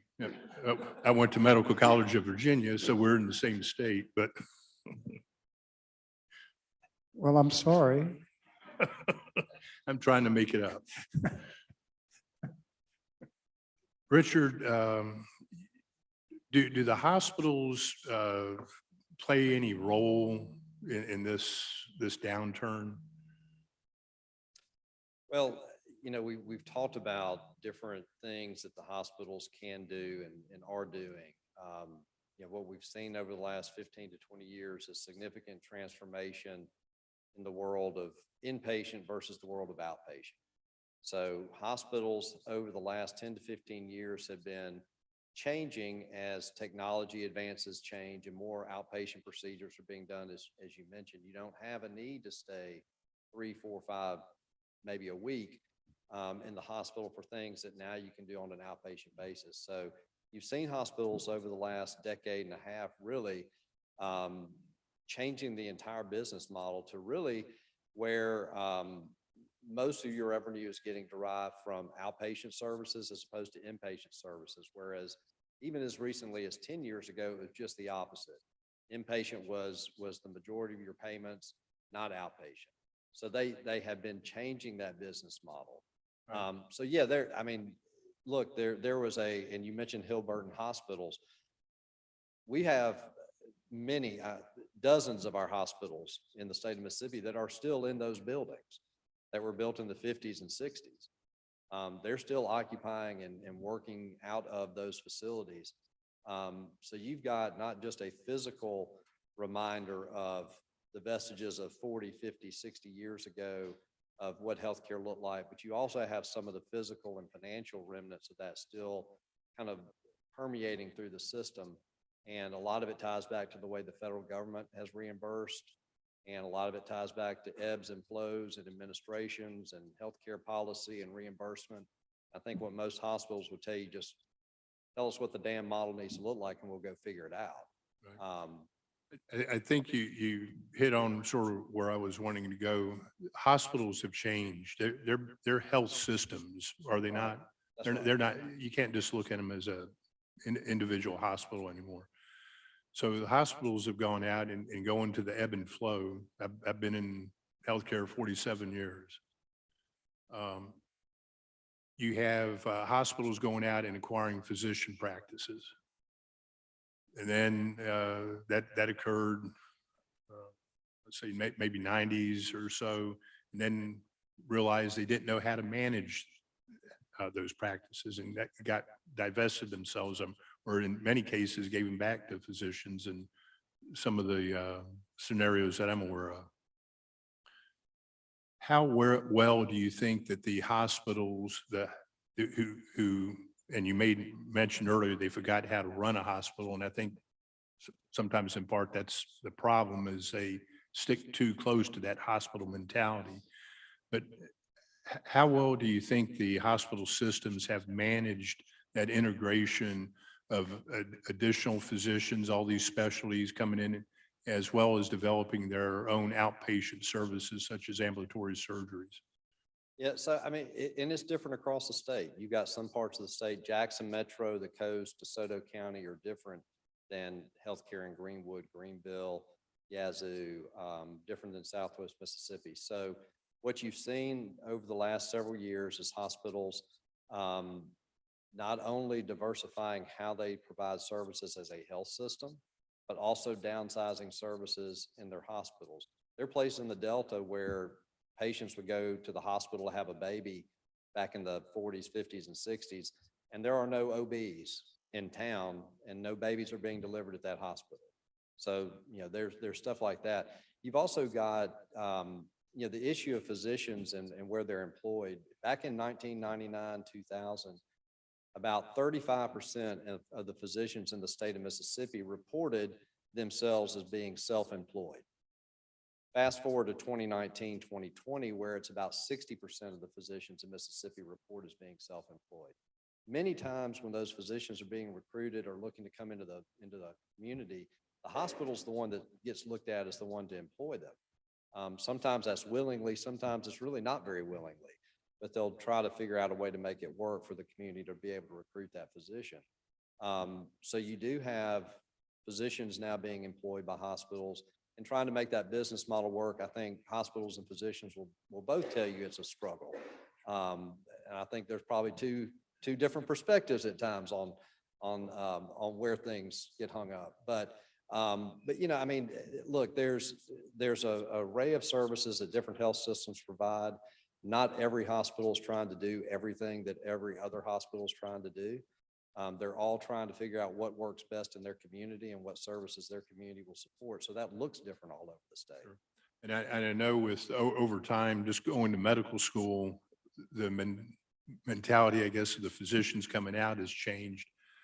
I think it was probably about 18 years ago that I was experienced with having to pay physicians to take call. Before, taking call was just a responsibility being on medical staff. And now, and I imagine it still continues paying call, which gets quite expensive when you take a look at all the specialties you have to cover. You mentioned, and we talked about this briefly in the Medicaid hearing. Do you know what the uncompensated care was for the past 5 years on average for the hospitals? It's been, it had been trending up towards 600 million And then it hit about like 614, 610, somewhere around there in 2019. Well, from a And then it's come down. percentage though of expense or uncompensated care Oh, at the percent of hospital. uncompensated Yeah. care, it has ranged between 10 and 15% for the last 5 to 10 years. And I think, if I recall, it was 9% on your report. That's about And right. you mentioned the other day that was basically because overall utilization is down, because we haven't had a utilization in Medicaid, even though we've had an increased enrollment, sustained enrollment, given the PHE, but we haven't seen that same cost utilization transfer over. So if I recall, you were basically saying it's the reason that 9% has such a big impact today is the overall reimbursement that's coming. Is that Right. correct? That 9% right now is costing almost as much as the 12 to 13% was a few years ago, because the cost of providing that care to that 9% is higher than the cost of providing the care was on an individual basis before. The other thing that we're seeing in the hospitals too, and the acuity and the case mix numbers, I think would bear this out, and the health department has access to this as well, is the acuity numbers. The patients are showing up in the hospital sicker than they were before. And so the patients that they do get are in worse shape and require a higher level of care many times and are more costly to take care of. And this obviously impacts the hospitals in our rural areas and in particularly the Delta, because you have to have a population to have utilization. And with the continued decreasing population in some of these areas, it's going to be difficult. I'll just tell you from as chairman of Medicaid, and you know, we've had these talks. I'm an old hospital person. I'll do what I can, take a look. And I believe the department is opening, doing whatever it can. This is a very serious situation. We're not the only state facing it, but We are. if I have anything to do, we're not going to be the last ones to act. Thank Senator Wiggins. Thank you, Mr. Chairman. I nominate Senator Blackwell to be president of the select committee to investigate this. My question's for Dr. Edney and then for the Hospital Association too. So if you can answer it, I appreciate that y'all are looking at what to do with the Delta hospitals and the situation. My question is, have y'all sat down and talked to Singing River Hospital? And the reason I ask that is because they've been through this. They were on the precipice of bankruptcy. They were facing what all these other hospitals are. What did they do this year? They were actually in the black.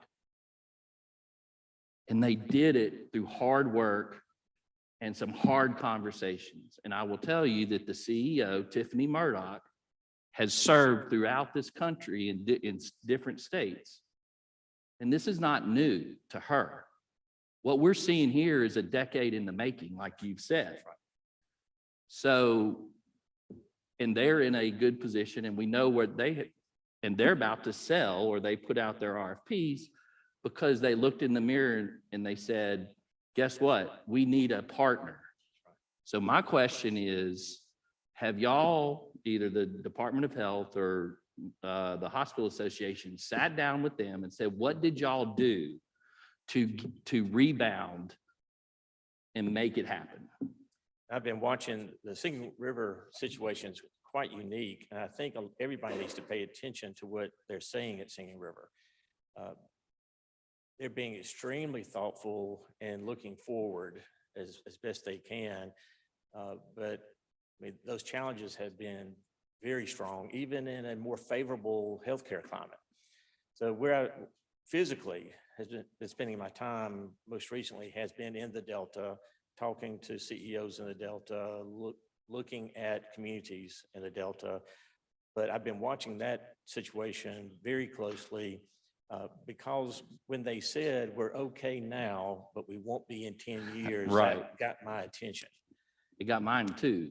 And so and I have friends with that hospital, and I do want to spend time Well, listening to them. Thank you. And I'll say they are willing to sit down with both you and anybody to do that. But to your point, when they said, and let me say this, they also said, we are doing this from a position of strength, is what they said, because we're in a position that we can bring the best to the taxpayers of Jackson County and the coast. And they're looking 10 years in the future. I would submit that that's because the CEO, Tiffany, saw this coming down the pike. So thank you for willing to do that. And they have offered up and said they would be glad to sit down and talk with y'all because we are in this together. And I'll say the things that y'all are explaining, even though they're different portions of the state, the same things are affecting them. And that's what we're doing. Yeah, and that's really part of the awareness that we're trying to bring is that this is not a Delta issue. Delta, as was mentioned, I mean, Greenwood LaFleur is the canary in the coal mine. But Well, no, Singing River was the canary in the coal mine, and I said that Well, back 8 years ago. but these Delta hospitals have been sick for a while. And they just Right. haven't made, We're in it together. the population depletion is a key factor because all the funding mechanisms for these rural hospitals are based on making things up on volume. The volume is not there. All you have to do is look at the census levels of these hospitals. When Delta Regional has a census of 20 patients, a regional hospital with 20 patients, that's unsustainable. And it's not because they're turning folks away, I don't think. It's just the population has gone down and we're looking at 20 hospitals in the Delta. So do we need 20 hospitals in the Delta? I don't know. I would say probably not, but I don't want another market failure to make the wrong decisions for us in the Delta or on the coast or on the Pine Belt. I think state leadership needs to be making these decisions of how many hospitals do we need, where they need to be, what structure do we need for our healthcare to look like. But I will be talking with them very quickly. I've actually been dealing with hospitals that have a time horizon of 2 to 3 months instead of 10 Right. years. And I know it's a crisis situation, is. but that's where they were. But I think they've whatever it got some was, 8 great years info ago. for us. Yes, sir. Thank you. So my next question, I think, is to the Hospital Association. And Mr. Chairman, first of all, I want to thank you for having this hearing because it's extremely important, as we all know. And thank you for allowing me to put a couple things in the committee's packet. One of those, and I don't know if y'all have seen this, Richard, is a Wall Street Journal article that came out a week ago, November 17th.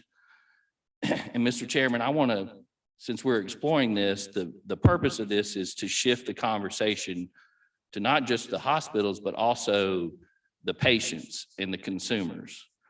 And the title of the article is Hospitals Often Don't Help Needy Patients, Even Those Who Qualify. And what the Wall Street Journal did, they actually did an investigation. They actually went and got tax filings, they got nonprofit, they did freedom of information requests and looked at hospitals across the country. And what here, I'm going to read it. Oh, by the way, nonprofit hospitals receive $60 billion in annual tax breaks. And they said, hospitals put obstacles, delay checking eligibility, and sometimes press for payments that aren't refunded, even if a patient eventually gets qualified. The point being is that our hospitals are supposed to be, under federal law, are supposed to be making it easy to treat low-income patients. But there are a ton of obstacles in the way that the hospitals put up. And their investigation proves that. They talk about, and I'm sure y'all probably know what's called pre-qualifying presumptive eligibility. You know what that is? That presumptive eligibility under federal law is required, except that doesn't happen based on their analysis. And so I know you may not have read it, but I want your comments because, and if I may, and then I'll get you, also in your packet is the copy of a book, An American Sickness. And it's written by a lady who's a doctor, who was also ended up being an emergency room doctor, who was a New York Times physician, a New York Times reporter. And at the end of the day, her conclusion, and she brings up solutions, is that it's the financial incentives that are messed up in this country. And she talks about how, and I'll use an example, when a patient, when you get a bill from the hospital, you can't even understand what's on that bill. And then I know that there's certain ones who will call the hospital and go, hey, can we do this and give me a break off my bill and all this kind of stuff? The mechanism by which we get paid, by the patients and consumers have to pay for their health care, is out of whack.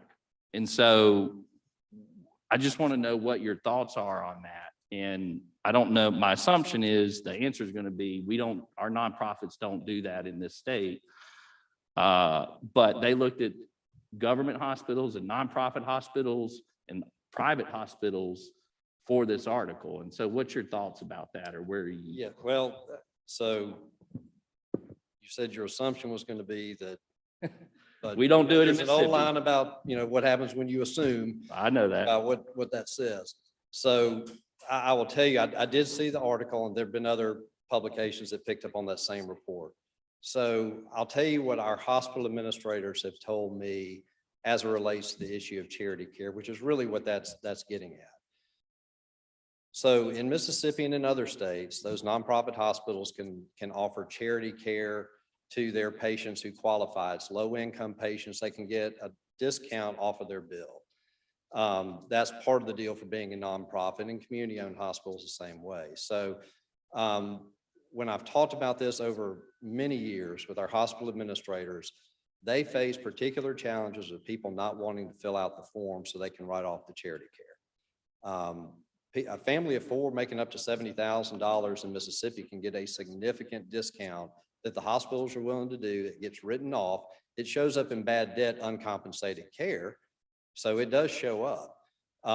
But they have trouble getting patients to fill out the forms for whatever reasons. Patients don't want to give out their personal information. But this, And- I'm and sorry to audit their interrupt, but tax this, status. this article, based on their analysis, said that those roadblocks are put up by the hospitals themselves. That's a federal tax requirement. They have to be able to document the charity care that they write off.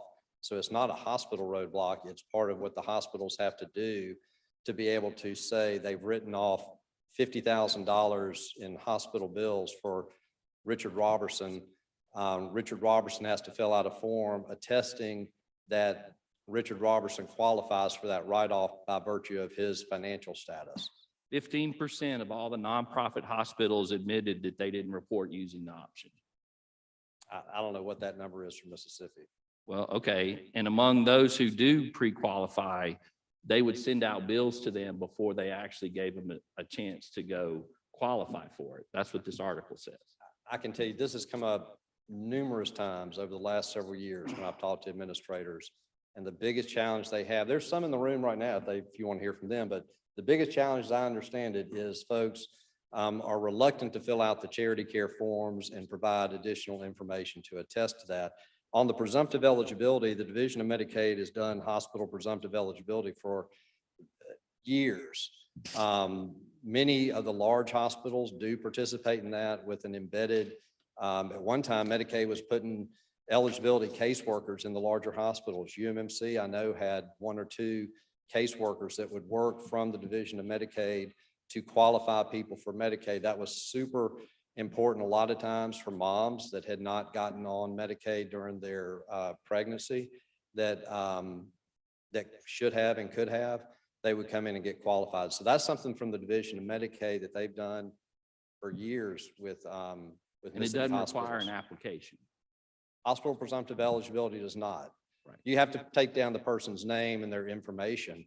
And then you relay that the hospital, in some cases, the Division of Medicaid has had employees, eligibility workers embedded in the hospitals that will take that information, and then they will go through the application process for eligibility. And sometimes it results in eligibility, sometimes it doesn't, but they have done that for years.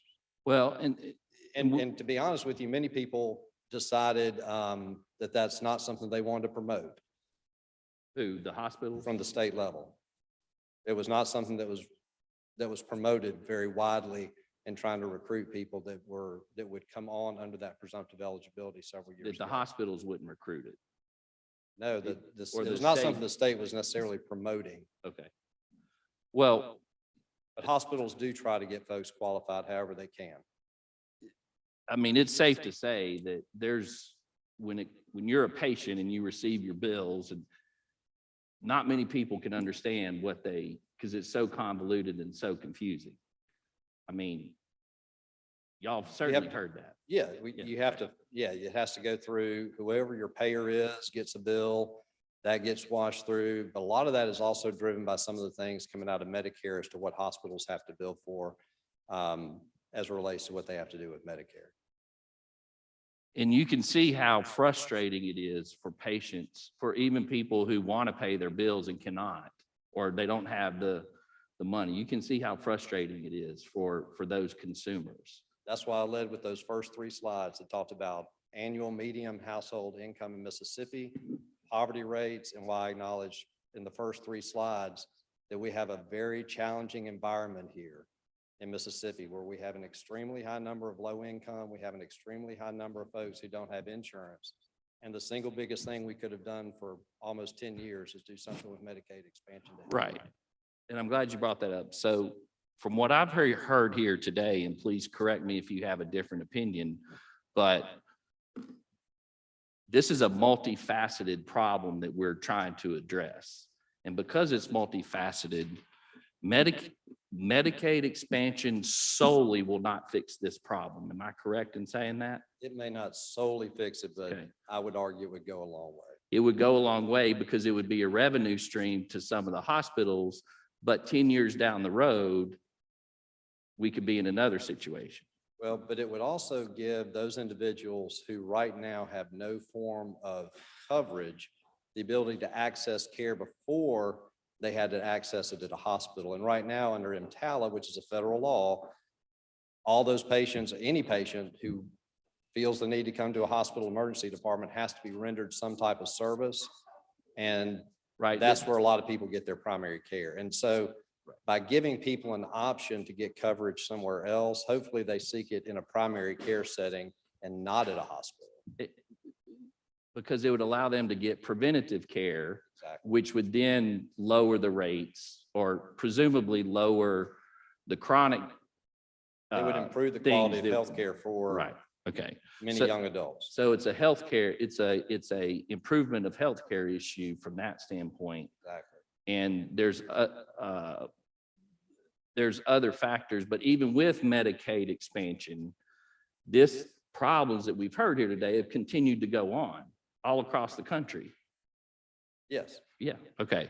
Which is why organizations like the National Conference of State Legislatures have put out a paper that talks about what states have done on state levels to address rural hospitals and others. So, yeah, okay. And, yeah, and one of the things too that, we really haven't probably talked about enough is an accountable care organization that MHA took the lead in doing a few years ago. Many rural hospitals are in that.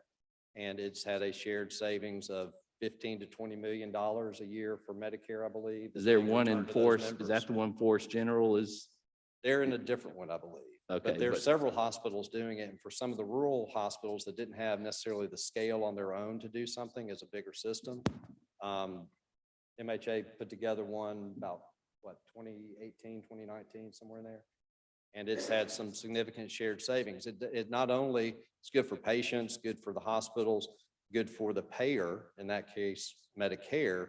But it's a system that has shared savings with several of these hospitals. They've gotten some money back off what they've saved Medicare for that. Yeah, which I think Senator or Chairman Blackwell had hearings on that and that was talked about. So that was good.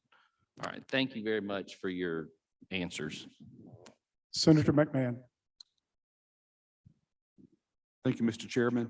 I want to begin by saying I'm fortunate to live in an area that has a great hospital system, and I appreciate the administration of that hospital keeping me and other legislators from our region informed. I communicate with the healthcare system on a monthly basis. I've got a couple of questions either for Tim Moore or Mr. Chairman Christensen. So you guys were talking today about the 111 systems we have, most of them are in trouble. Is there any system or a hospital that's in good shape that we could use as a model to see what they're doing that could be applied to other systems?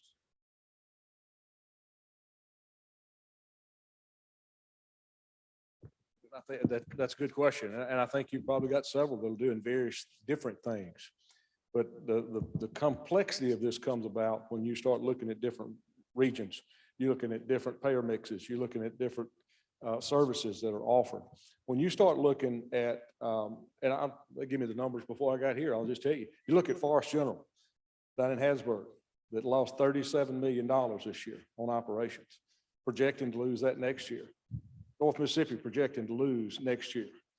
Baptist Health System, $160 million loss coming up this year. Yes, sir. Projecting next year. You get these folks, as Richard said earlier, they didn't forget how to operate hospitals. There's challenges out there that they've never seen before and they're having to adjust to it. They're very difficult challenges. Gulfport, Singing River's done a great job recovering. Now they had a whole different set of problems than what we're talking about today, but they've done a really good job coming back financially and addressing things and getting them done. Now, then they had to face the same challenges that other folks have challenged from a pandemic standpoint. They were in the mode to do it. So I'd say they were probably more prepared than anybody Well, to do but that. Tim, I'm sorry, but with all due respect, expenses and costs and all, they've had to face that too. And they had to do Prior that to. They did it prior pre-pandemic. to the pandemic. That's what I'm Correct. saying. They That's were right. ready. That's right. They were better So- prepared than anybody in the state probably. So most of the problems that you've pointed out today that everyone has presented, these are conversations that I'm already aware of. There's not a lot of new information that's been shared, except I'm curious, are there 2 or 3 good models, is anyone doing well in the state that they could be used as a model that we could look at and see what they're doing? Okay, I'm not aware of it. Okay, so they're all, pretty much everyone is forecasting. Okay. All right, my next question is for Dr. Edney. So Dr. Edney, you were talking about, you believe that 54% of the hospital systems you think are in danger of closing. Of rural hospitals, that's the projected report, and compared to other states, as I put before you. That's those that are under that much stress. So the hospital system I represent is the largest, they're the largest provider of salaries in the area that I represent. They have $500 million a year in salaries. By far the largest employer in the area. As a matter of fact, they're so large that if the hospital, and the hospital's not in danger of going broken, but if they did go broke, we would have to have 7 Toyota-sized manufacturing plants come into the area to replace the economic value. That's a real number. So if 54% of the hospitals, the rural hospitals, are about to go bankrupt, what is that economic value to Mississippi? What is that worth? Now, when you look at the hospitals in Mississippi that are most likely in that category, certainly leading the pack in that category, these are more impoverished counties.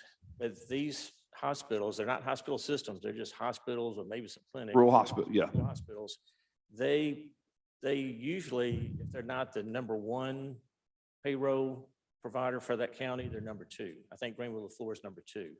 So with should Greenwood-LaFleur go down, then LaFleur County just lost their 2nd largest employer.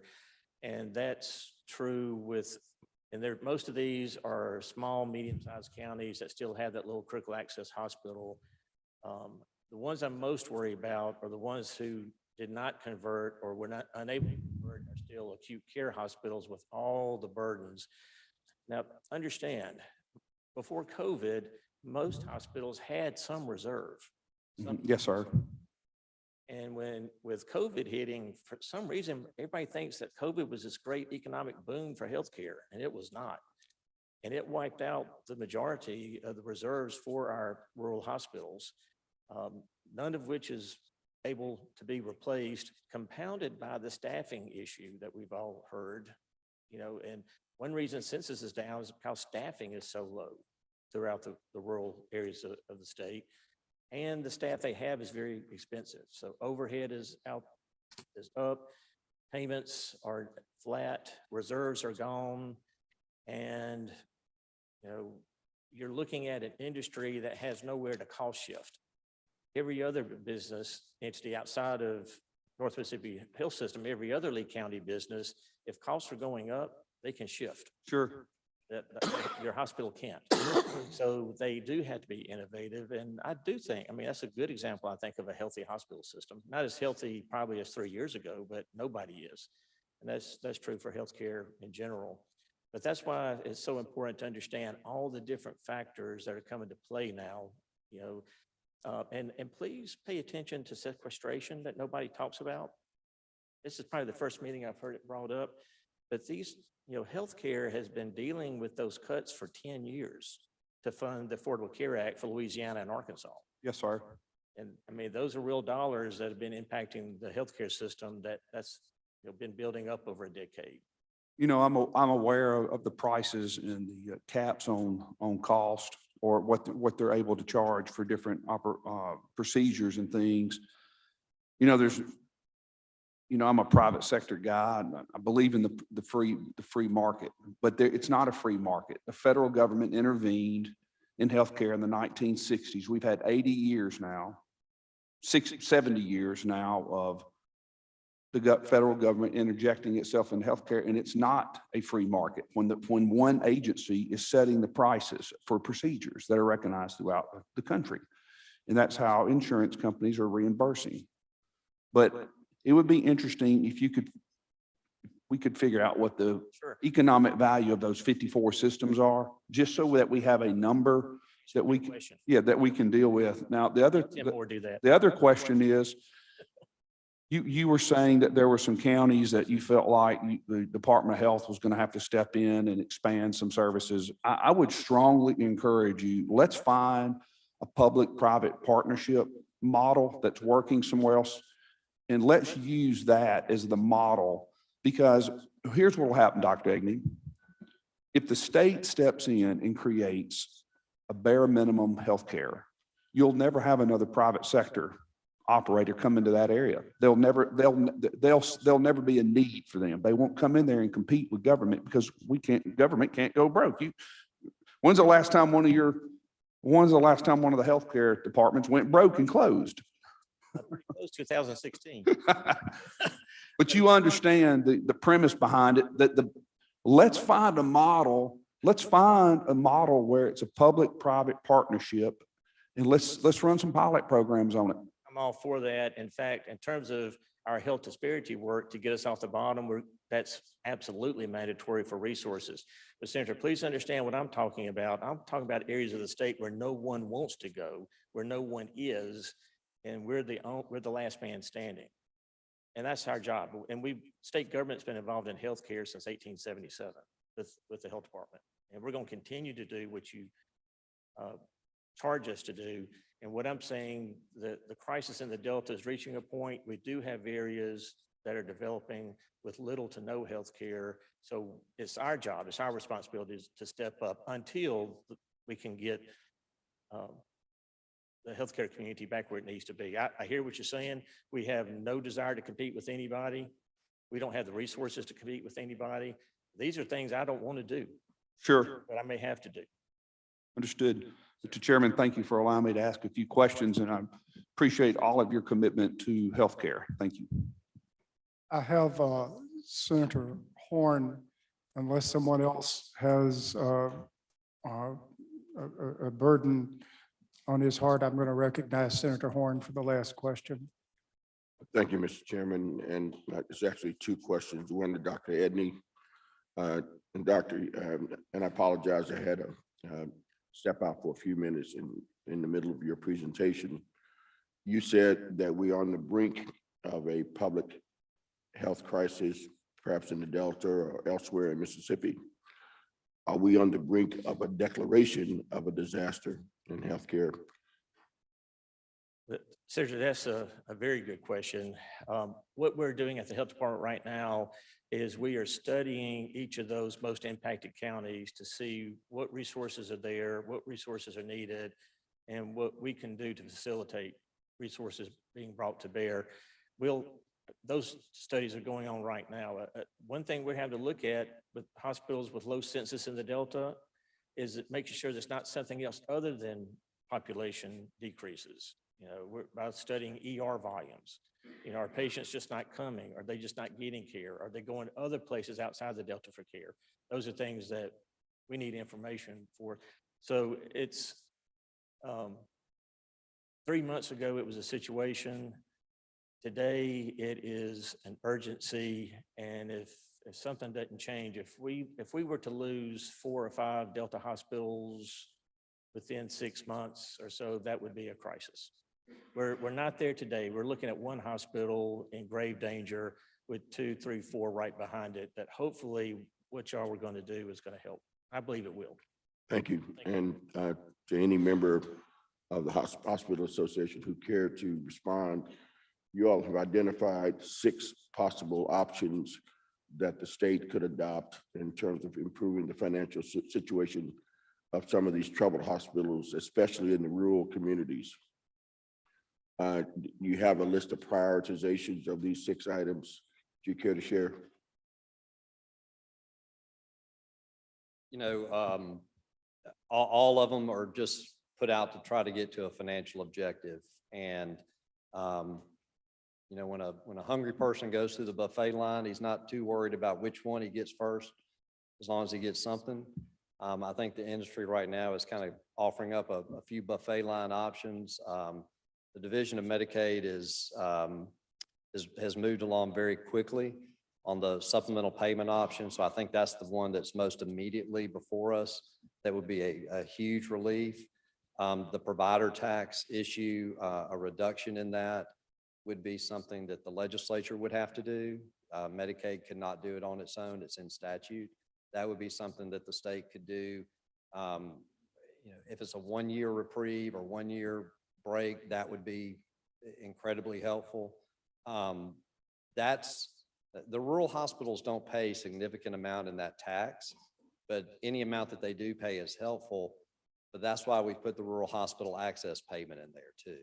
Because for the rural hospitals, that one option isn't going to be enough for them. So it's really some combinations of things, but I would say the supplemental payment option, the provider tax, and the rural hospital access payment would be 3 things that would be pretty quick and immediate relief. Expanding healthcare coverage would be something that would be a huge economic jolt as well, and also beneficial for the patients. I think by the time you got that stood up, it's going to take a little bit longer for eligibility and all those things to kick in, whereas the other ones would be more immediate.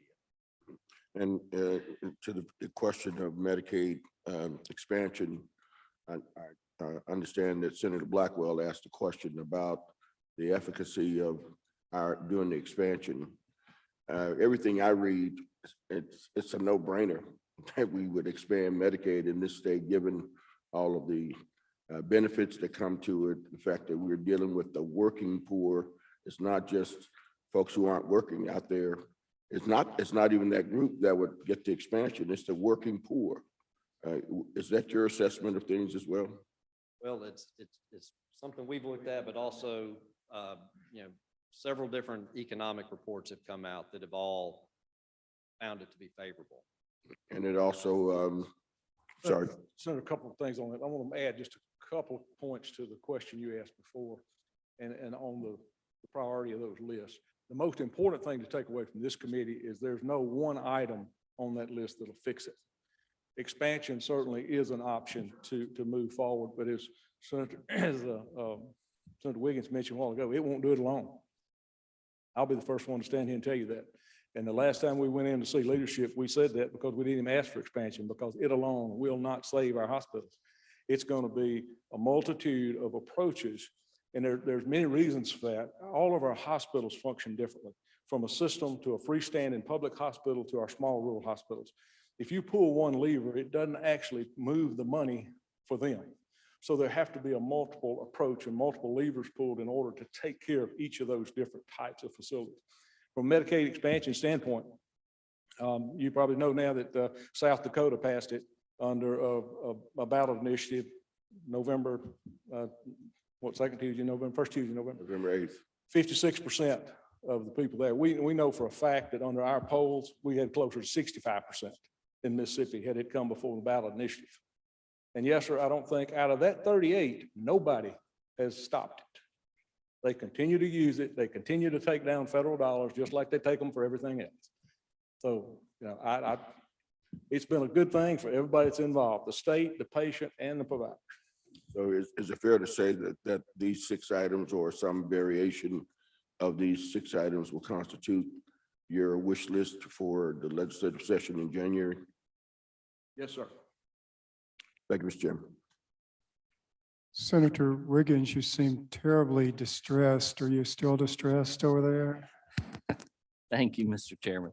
Well, because it was to Dr. Edney and brought up a good point, and we have not talked about this, is telemedicine. And you mentioned the rural areas of what we are number one, as I recall, number one in telemedicine. And so how is that addressing, or are we looking at those things to address our rural areas? Which I know you have to have broadband, which we're working on that too. Right. And y'all did a great thing for public health when y'all passed that, because that is allowing us to reach out deeper into rural areas. From the health department standpoint, it's the way we're going to be able to survive and continue to provide public health, because I can only bill Medicaid or Medicare when I have a licensed provider doing the service. When a public health nurse is doing it in the county health department on protocol, I can't bill for that. And when a patient is in my health department with Medicaid, Division Medicaid needs to be paying for that.